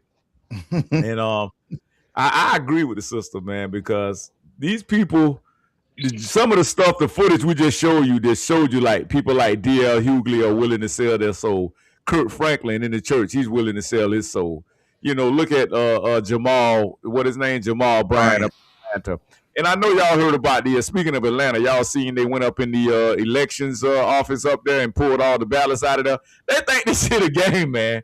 These people, Trump is not playing with these people, man. See, they thought Trump got quiet and they took quietness for weakness. But sometimes quietness is strategy. Sometimes you got to get the strategy together. They didn't even see it coming. Oh, yeah. And the Boulets up there still taking it for a joke, man. They taking it for a joke. And Trump is not playing with these. Yeah, playing with these fools. Can I add to that? Can I add to that, brother? Yes, ma'am. Yeah, so they'll be Nathan Wade, I guess, Fannie the Mammy, you know, married. Oh yeah. Side piece. He'll be testifying soon, and then also Bill and Hillary Clinton testifying regarding the pedophile and Epstein files, Benjamin Epstein files. So y'all look out for that too. Correct. Yeah, I brought that link up, Brother Juice. I sent it to you on Instagram. I found the brother that was teaching. I tried to pull it up. He built the school on a boathouse because of, like you said, those regulations with the teaching and stuff. I put it in the link, the back chat. I had pulled it up, and I put it in the live chat. Yeah. Okay. I'm gonna see if we can get it in before we land. But I just want to hear you. I want y'all to listen to how the Boulets still are oblivious to what's going to get ready to happen to them, man. Watch this here. The only thing that they're going to find in those ballots is President Donald Trump lost the 2020 presidential election. County Commissioner Marvin Arrington Jr. says his Georgia County challenged the legality of an FBI search on its main elections facility.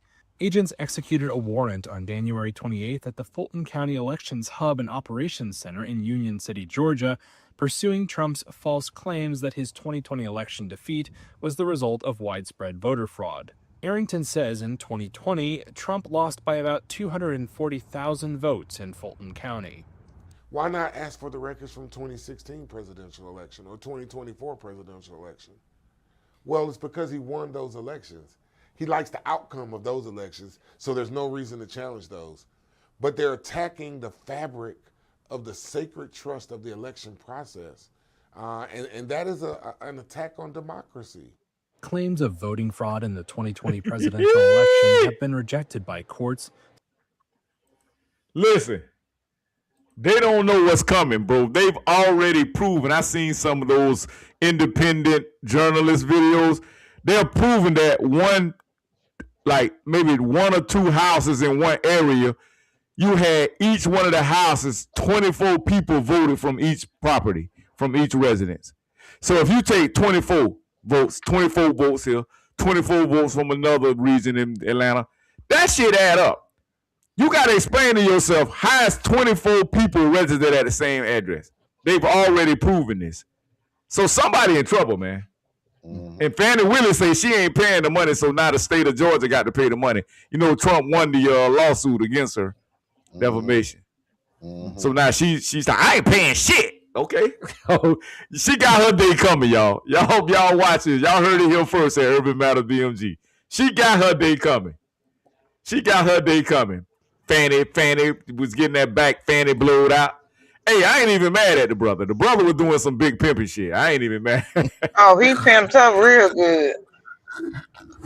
Hey, that brother had almost $1 million worth of That brother laid down $1 million worth of ding-a-ling. I ain't even mad at the brother, man.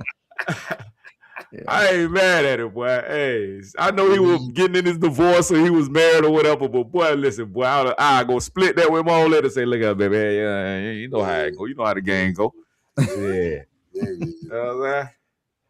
You know how the game go, baby. Come on now, let's keep it 100. She ain't have no good anyway. She ain't had that good. Nah, she ain't have it. I just had to tighten up real quick. You know what I'm saying? Yeah. She couldn't even take it. You know what I'm saying? Yeah. Yeah, I knocked the cobwebs off it. That's all I did. Yeah, ain't no love law.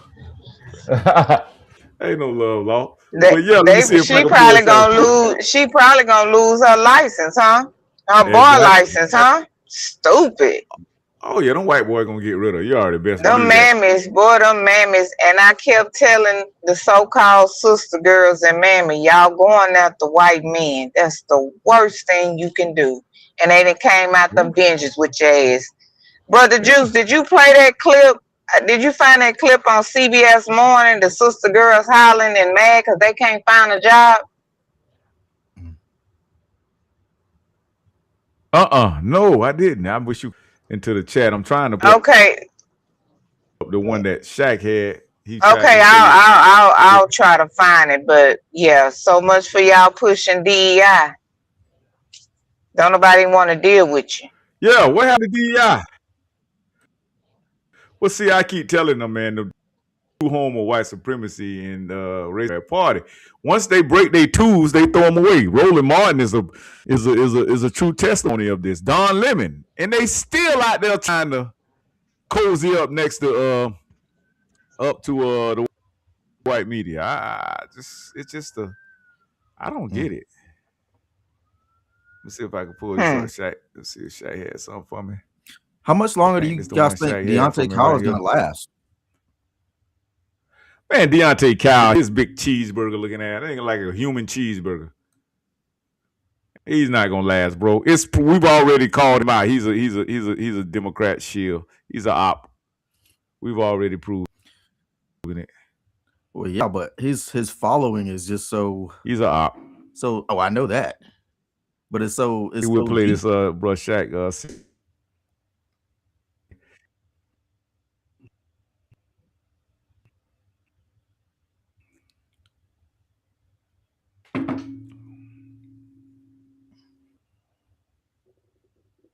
He's definitely gonna have to walk back some of those statements he made for sure, if he plans to remain relevant at all. I couldn't get it to play, bro, Shaq. It won't play for me. Yeah, man. I'll tell you, man. Come on, man. You can tell how he talk. You can tell how to talk, man. He's just a op, man. He's just nothing he's saying is making sense. Hey, bro, Shaq, I tried to get that to play. I couldn't get it to play.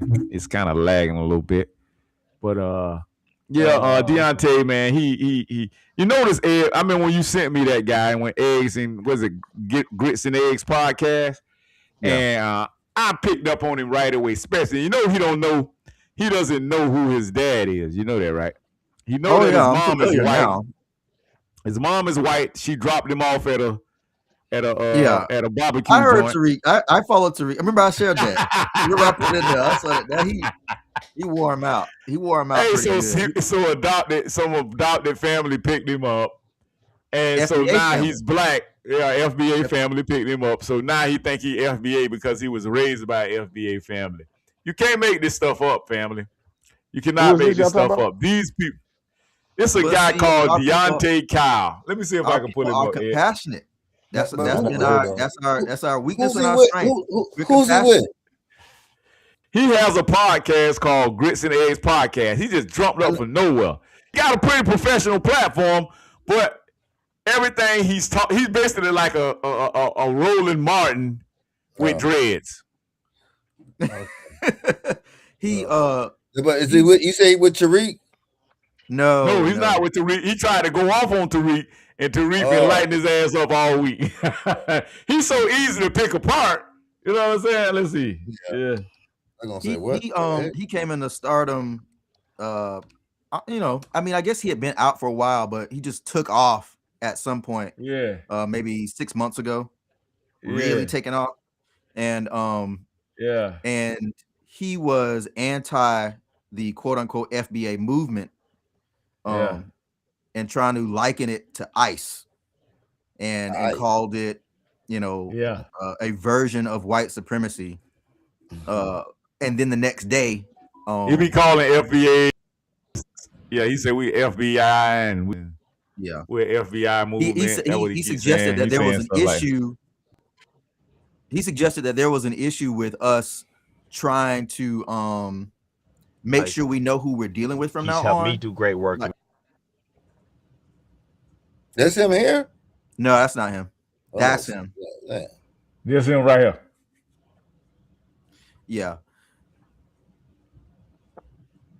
The human cheeseburger. But anyway, the Shabuzi incident happened like people the next day, and it instantly made him have to sort of backtrack on his opinion of FBA. Although he didn't say that, he had to come out and say, well, immigrants didn't build the country, and it's disrespectful XYZ. That's exactly what FBA is talking about. You know, he basically came back and espoused the principles of FBA. Yeah.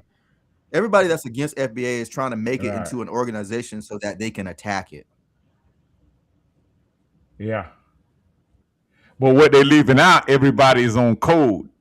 And you can't be part of a group or a cult. We can't be a cult because you have to have the right lineage. You have to be from the soil to be classified as an indigenous FBA. So anybody can come and join it. You know what I'm saying? And they try to make it seem like Tariq is the leader. Now, this is one thing I kind of agree on with the whole Tariq thing. Tariq can't be the leader because if Tariq died tomorrow, we're still FBA. You know what I'm saying? So he ain't no damn leader. Right. You know? And he been around a long time. It's just like Black Lives Matter, you know?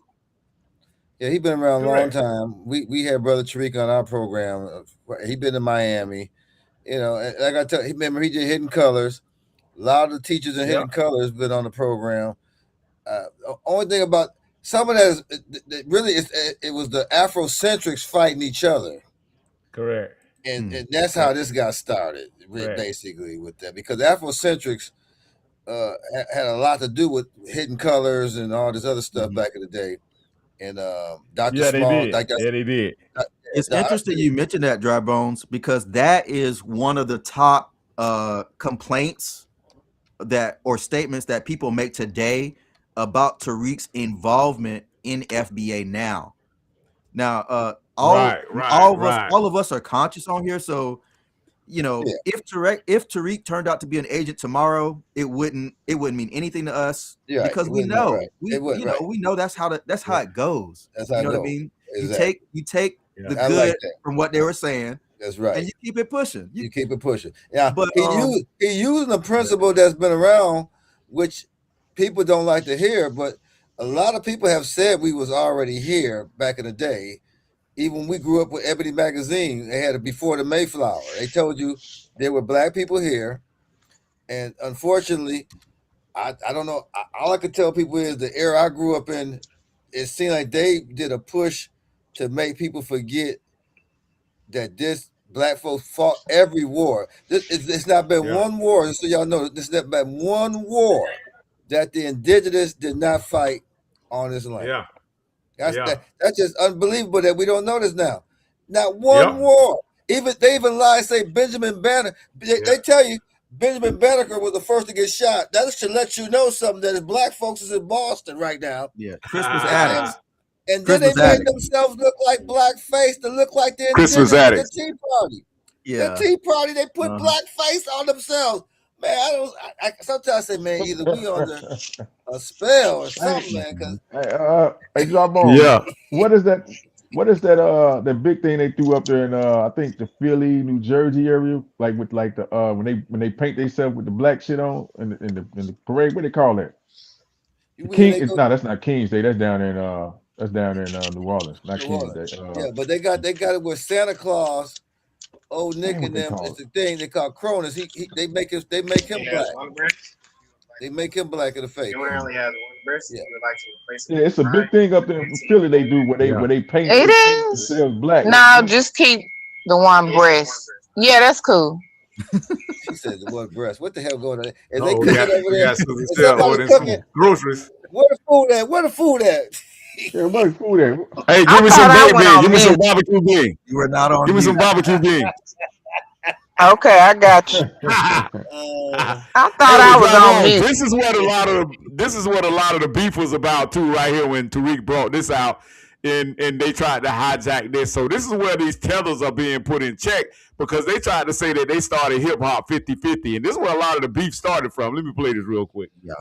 I don't know if you've seen this movie. This is an excellent documentary. Discrepancies as far as the origins of hip hop. A lot of claims, who did what, who was the first this, who was the this and that, and such. But at the end of the day, we need a definitive story, all right? And that story can only be told by the founders of this culture. Like everything was being driven and influenced by young, black, American culture. Like the slang, the style of dress, the initial music that we chose.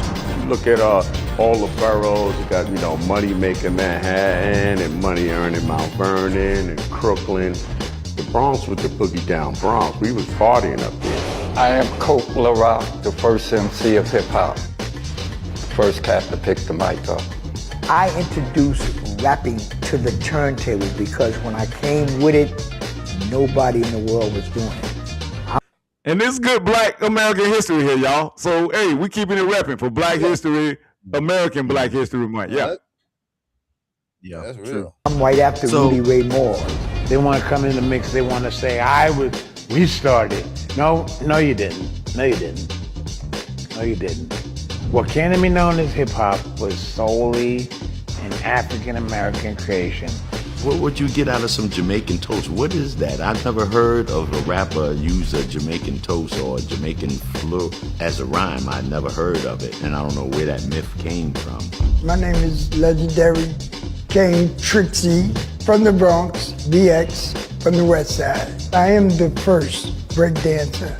That narrative that hip hop has had 3 founding fathers, that's been rolling for the last almost 30 years, which isn't true. You don't have just 3 people who created hip hop. Hip hop was created by a number of different people. I am the grandfather, the godfather of the graffiti culture.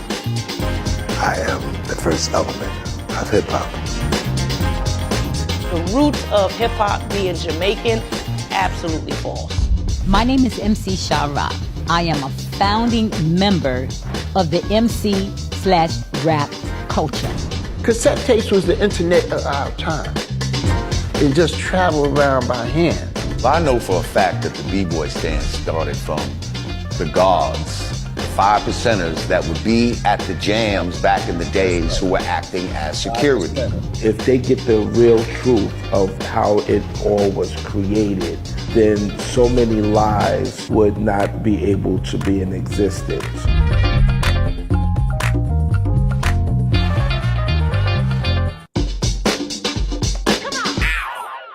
The 50th anniversary. Microphone check movie premiere. We're in the middle of Oak Cliff, Texas. Walking into the microphone check premiere. See, they don't want to tell the truth. They want to say Fat Joe and all. I'm talking about him and they see that. Oh, they been riding Busta Rhymes. He on a rampage right now because he trying to tell him, Busta, y'all Jamaicans did not start hip hop. Y'all came in on the back end. Y'all contributed to it. So it's the same argument that we're having with these illegals. Right, they contribute. But remember, back in them days, you didn't really look. They didn't act like they was whatever they were. They didn't act. You're exactly right. I know what you're gonna say. They were not acting Caribbean. They used to hide it. They used to hide it. Acting like us. I'm from that era, and I'm from New York. So I'm like, and they did not act like that until we got older, and they started taking on the. You didn't even see them have flags. Nobody was doing that flag shit like they do here and everything until we got older. You like, damn, you didn't even know they was Puerto Rican or Haitian, correct, or Jamaican. They all tried to sound like we all sound, black, plain black Americans. And that's what I noticed. They was illegal, right? They never. In my era. I can't speak down here. I'm up north. They did not try to act like they were Jamaican. They did not try to act like that. Only when we got older, when the Rastafari's came out, they was the ones that really carried that hardcore Jamaica. But the regular Jamaicans that look just like they could be your cousins and shit, they never tried to act like until we got older. Like like I think after high school, I started realizing people from other countries. Like I didn't know your parents was from. We didn't even know about no Bahamas. We ain't know nothing about no. Only group was around us was Jamaicans and Puerto Ricans, and then we found out Dominicans was coming in, and then after we got older, around about our 20s, that's when the Yemen's people started coming from Palestine, and they took over more than any group up north. Correct. The Palestine Yemen people took over every black store in a 5-year span. They took over every black store up in New York. TikTok is full of Puerto Ricans talking about they started b-boying. Jamaicans is full of TikTok on lives, started saying that since they invented the turntable, that they are responsible for creating hip hop. Yeah, I can't, because the turntable was invented by white people, Pioneer, and Sony. I don't think they invented the turntable. Well, I guess maybe he meant maybe they meant break it, but all of it is moot to me. The point of at the end of the day, when people talk about hip hop, if you're anywhere in the world, nobody is talking about Haiti. Nobody is talking about Jamaica. They're talking about the United States of America. Anytime they're talking about hip hop. Correct. But you notice that we allow. Wow. This is where I have a problem with it. Our people allow and don't have no problem with they coming in here. You can tell they nationalists because on their cars, on their applications, on their flags everywhere. They even have flag days for each group here. So, in my opinion, they trying to globalize us because you see, when you try to globalize the people, you don't care about nobody coming in on your land because you got no borders. And so the strangest thing is, y'all travel, you can't go to no country without a passport, and you definitely can't stay past your visa. So we got to be pretty dumb to be fighting a battle for immigration when you got to show your passport and everything in every country our black people go to. So I don't see how they can go along with this. It's absolutely ridiculous. They can't, we would go along with, and these groups are nationalists. They nationalists. Anytime you love your flag, and I can tell you, I don't know where y'all at, but where I'm at in Florida, everybody got their flag on their cars, and so you could tell who a nationalist is. They're only here for the benefits that you can send back to your country. They ain't doing that around. And that's the crazy thing. Go ahead.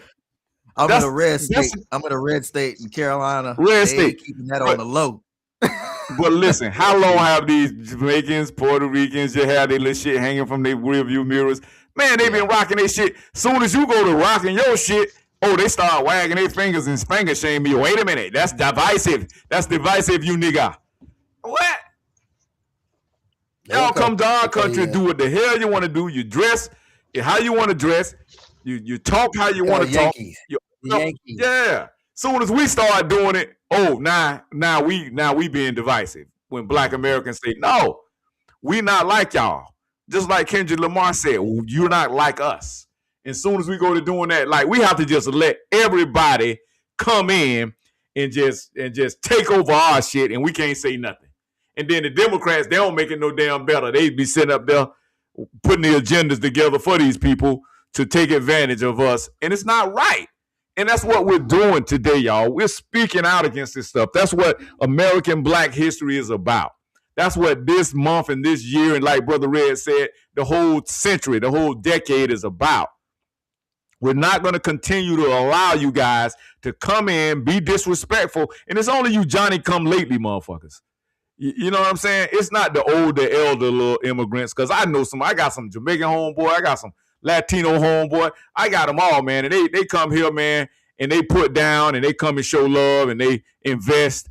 But y'all coming to take, and y'all trying to replace and erase, and we will no longer. That's why delineation is necessary. The delineation movement is necessary for one thing, to keep y'all in check, and for number two, to let you know They're not gonna push us around, and the scare tactics ain't gonna work no more. All that, oh, they coming for y'all next. They're gonna deport y'all next. Watch. They've been saying that shit for how long now, y'all? How long they been talking about they gonna deport us and Trump gonna put us back in slavery? How long? But even that is disrespectful and dismissive of the history that we've already had. We number one. Correct. We ain't next. Correct. We first. Correct. We're the first. It's what we say. We set the trend. We are American.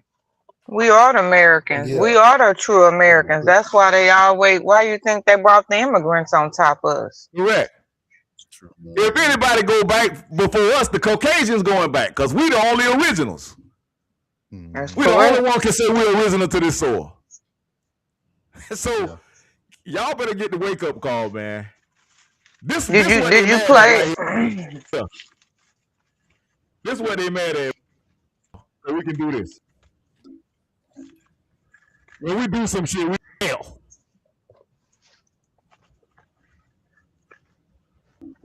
Shabuzi.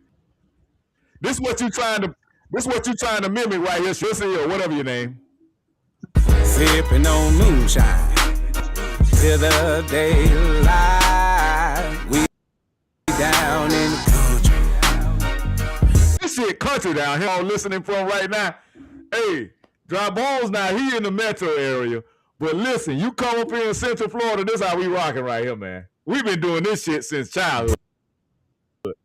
High school, home. Tell them zeros across the highway. We did it all. ATVs. We went outside. When we were outside, we was in the woods. Tell them, Ed. This is how we were raised.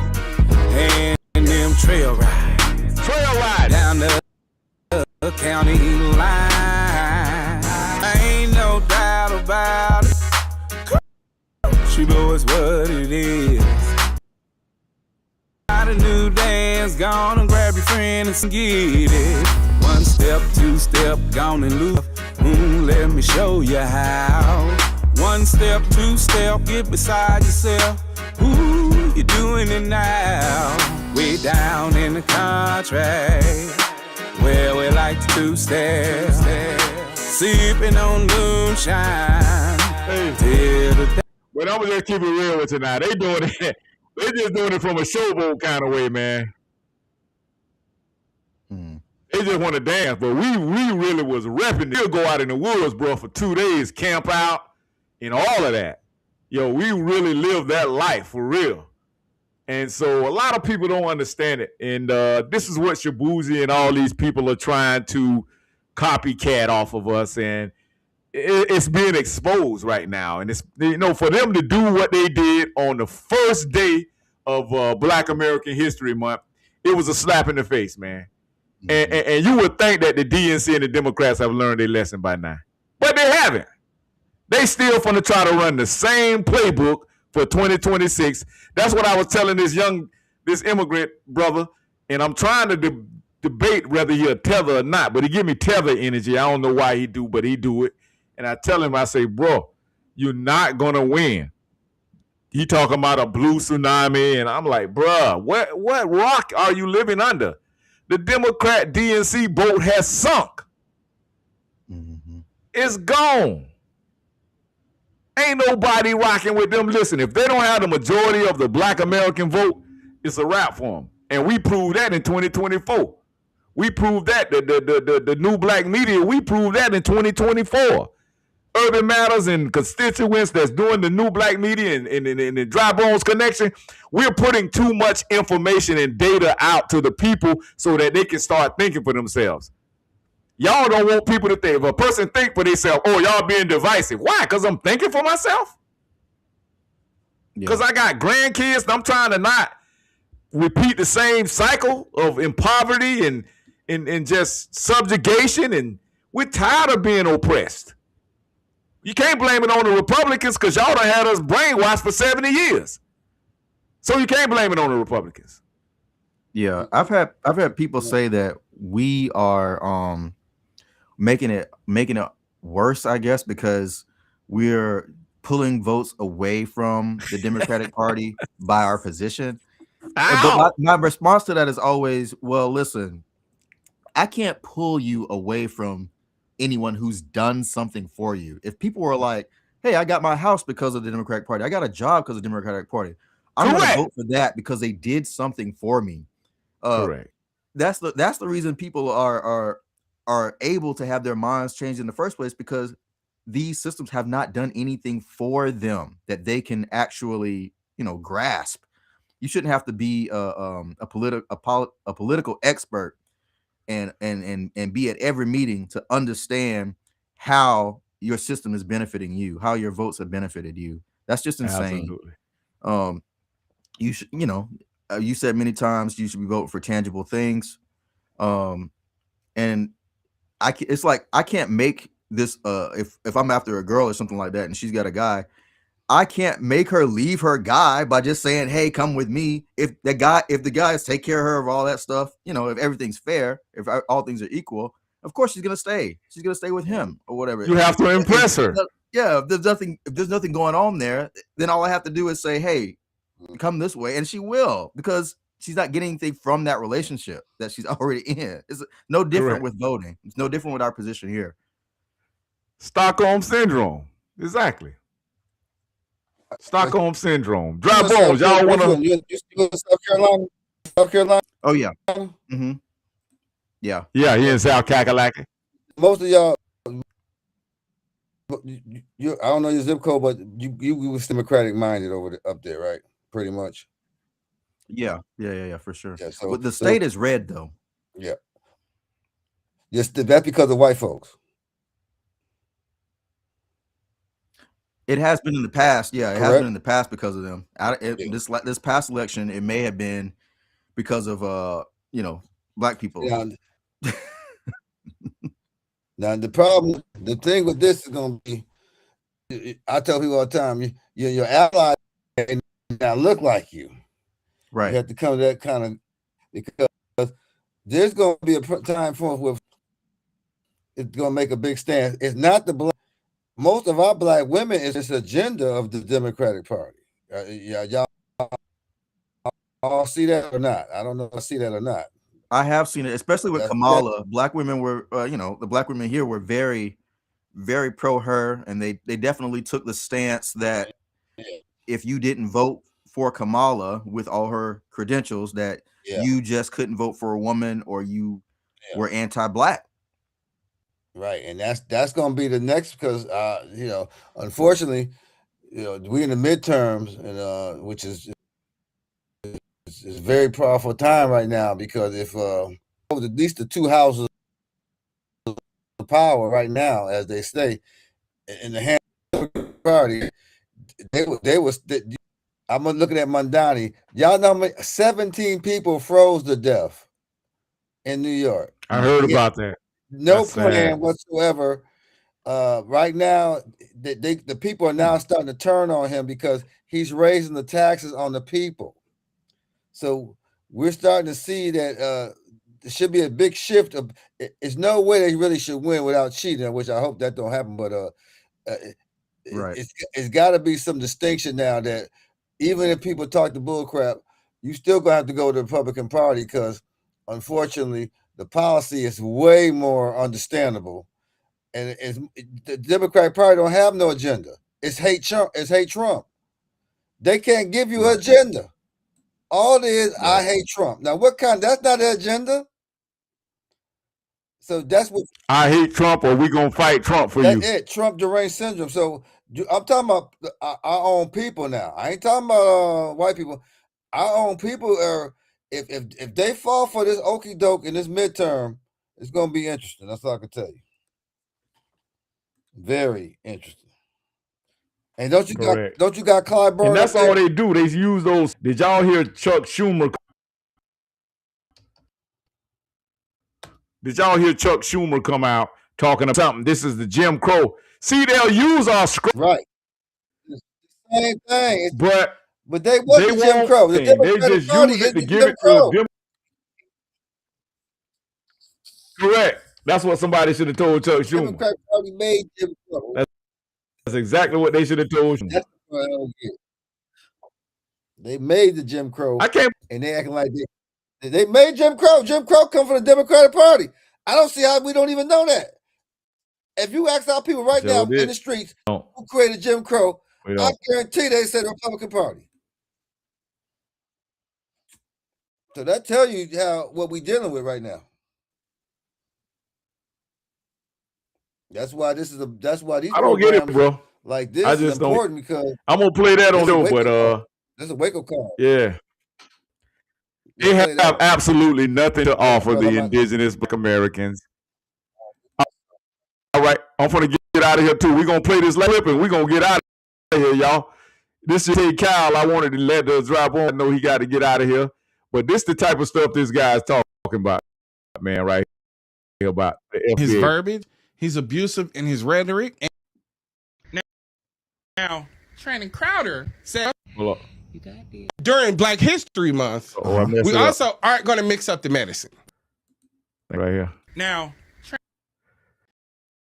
you got niggas like Tariq gaining such a following because he's abusive in his verbiage. He's abusive, and he's here abusive to divide. He's abusive. And his psychology is that of a pimp. All of don't he sound like a big sassy cheeseburger? His books prior to his Black liberation, Black nationalist, Black power movement, all his books was about being a player and a pickup artist. Basically, he was trying to teach you how to be a pimp. Well, we know the pimp to pastor pipeline. A lot of niggas jump out the pimp and go straight into the pastor. That's the best thing smoking. But as things change, as cultures change and evolve, well, he just decided to do it in the Pan-African Black space and then dropped the Pan-Africanism. Hidden Colors was all about what was going on in Africa. All this acknowledgement of Africa. A film directed by him, produced by him. Extremely Pan-African film. What is the person who have the pickup artist, the pimp, who has seen a righteous path, but didn't see no money in that? Well, what do you got to do? You got to get back to pimping. But you got to pimp minds. So what is the advocacy for? What is the abuse that he carries out? Separation versus inclusion. Notice how he reading off a teleprompter now. Notice that. Look how his eyes keep cutting. He wants the Black American to separate from global Blackness. He wants you isolated here on your own. What do cult leaders do? They separate you. Same talking points. Cult leaders. See how they go to talk about that cult. They literally calling us as Americans, Black Americans, we are a cult. Yeah. How can you be a cult when that's your lineage? Huh? They promise you all these great things. They speak sweet nothings to you. He's going to tell you about every accomplishment that the Black American has made, created, or been involved in. He's going to continue to remind you and pump this false sense of superiority into you. Instead of being inclusionary, understanding that Africans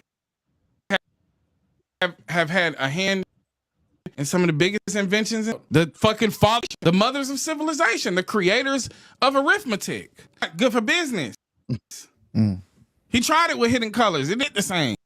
People were starting to get away from it because it's a hype, it's a feel-good moment, but there's nothing to capitalize on it. So they get micro movements versus mass communal practices. What is the divide? What does the abuser do? What does the cult leader do? What does the pickup artist turn African, Pan-African, turn hyper American patriot do? Negro babble. Well, you know, that should be a show, man, because that's not Negro babble. Yeah, he's saying some stuff that can be used for a lot of people, but he just mad at Tariq. But I mean, yeah, but I mean, he is saying some good stuff. He really is. But he's targeting the movement, though. No, he's targeting FBA. He's targeting the movement. He's mad with Tariq. I don't know what type of beef. We'll find out later on what kind of beef. Tariq. Tariq is the quote unquote de facto leader. Because he sort of coined the term. The feeling of FBA was already brewing at least 2 years before, because it started with the hip hop thing. It started with who made hip hop. Then it was Americans don't have culture. Then they try to tell us we don't have any culture while being dressed like us. That's what started it. Tariq then made the term to sort of, you could say capitalize, but to capture FBA. And see, they mad too, Ed, because they can't hijack that term. They can't hijack it. Right. That's why they really mad. So anybody that's trying to make Tariq our leader and attacking him and then trying to discredit him in order to discredit the movement, is an agent. He's the ops, because there's no reason. The wisdom of FBA is true. The wisdom of FBA is infallible. Quite frankly, we know we're different. We know even with the narrative that we were given in school, we came from Africa 400 plus years ago now, but we still supposed to be identifying with Africa. I'm just saying, if the narrative they gave us in school is 100% true, and we know it's not, yeah, we came from Africa 400 years ago, and we still supposed to be claiming it today after all that mixing and all that creating we've done through all this time. So the fact that he didn't address that portion of the FBA movement makes it clear that he's an agent and that he's anti-American unity. Yeah, anti-American unity. See, that's what you got to understand too, man. These people are anti-American. When they talk against us, you're talking against America. So we've been here, like Ed say, some of us 400 years, some of us longer, some of us already here and took back to Africa in return. So what are we saying? We saying, well, why? You just came from Rwanda, you just came from Ghana 20 years ago, but you around here wearing polo, Jordans, and everything else. We've forgotten who we are, but you have not forgotten who you are.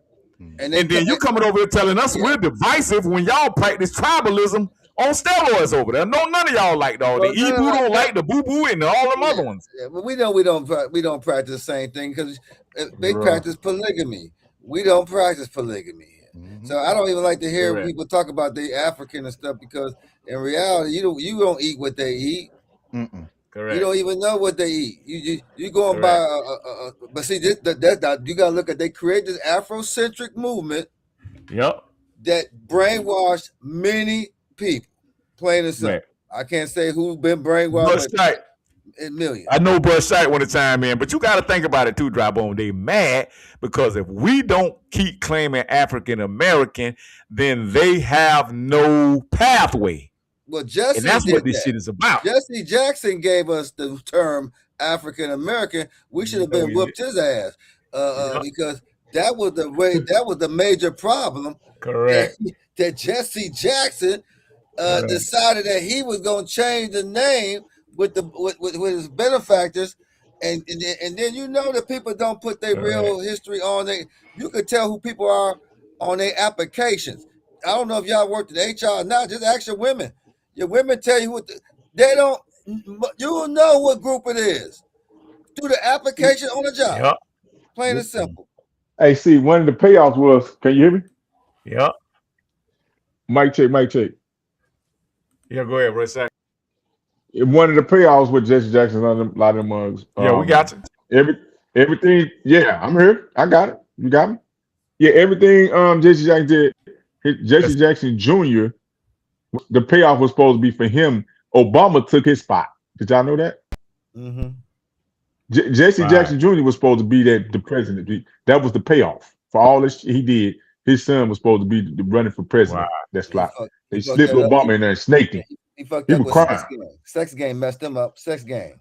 He got messed up through the sex game. Who was that? Jesse Jackson's son. Well, Obama. Well, hold on. Why didn't it work for Obama then? If that's true. Well, Jesse Jackson's son got caught up. Obama was well. You seen Joan Rivers got killed right after she said he was the first gay president and his wife was a tranny. She went to a basic face procedure, ended up dead later. So yeah, come on. Yeah, Obama's not FBA either. Yeah. No, he's not. No, he's Obama, not. No, he's not. Obama and this like all the rest. All right, now we're gonna wrap this thing up, man.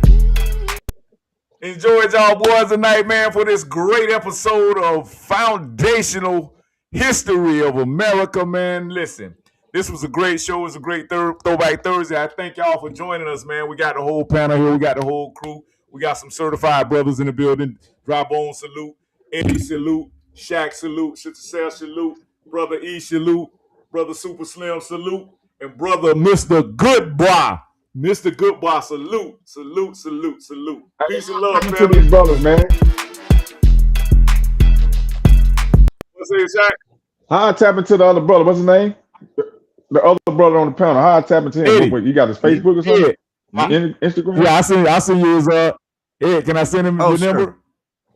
Yeah. Send him a number, and it's gotcha. in his Facebook and Instagram and shit. You know what I'm saying? So we can, Sure. Okay, well, I'll send it to you, Shaq, soon as we log out, for sure. All right. Peace. Appreciate it. Urban Matters BMG, Dr. Juice out.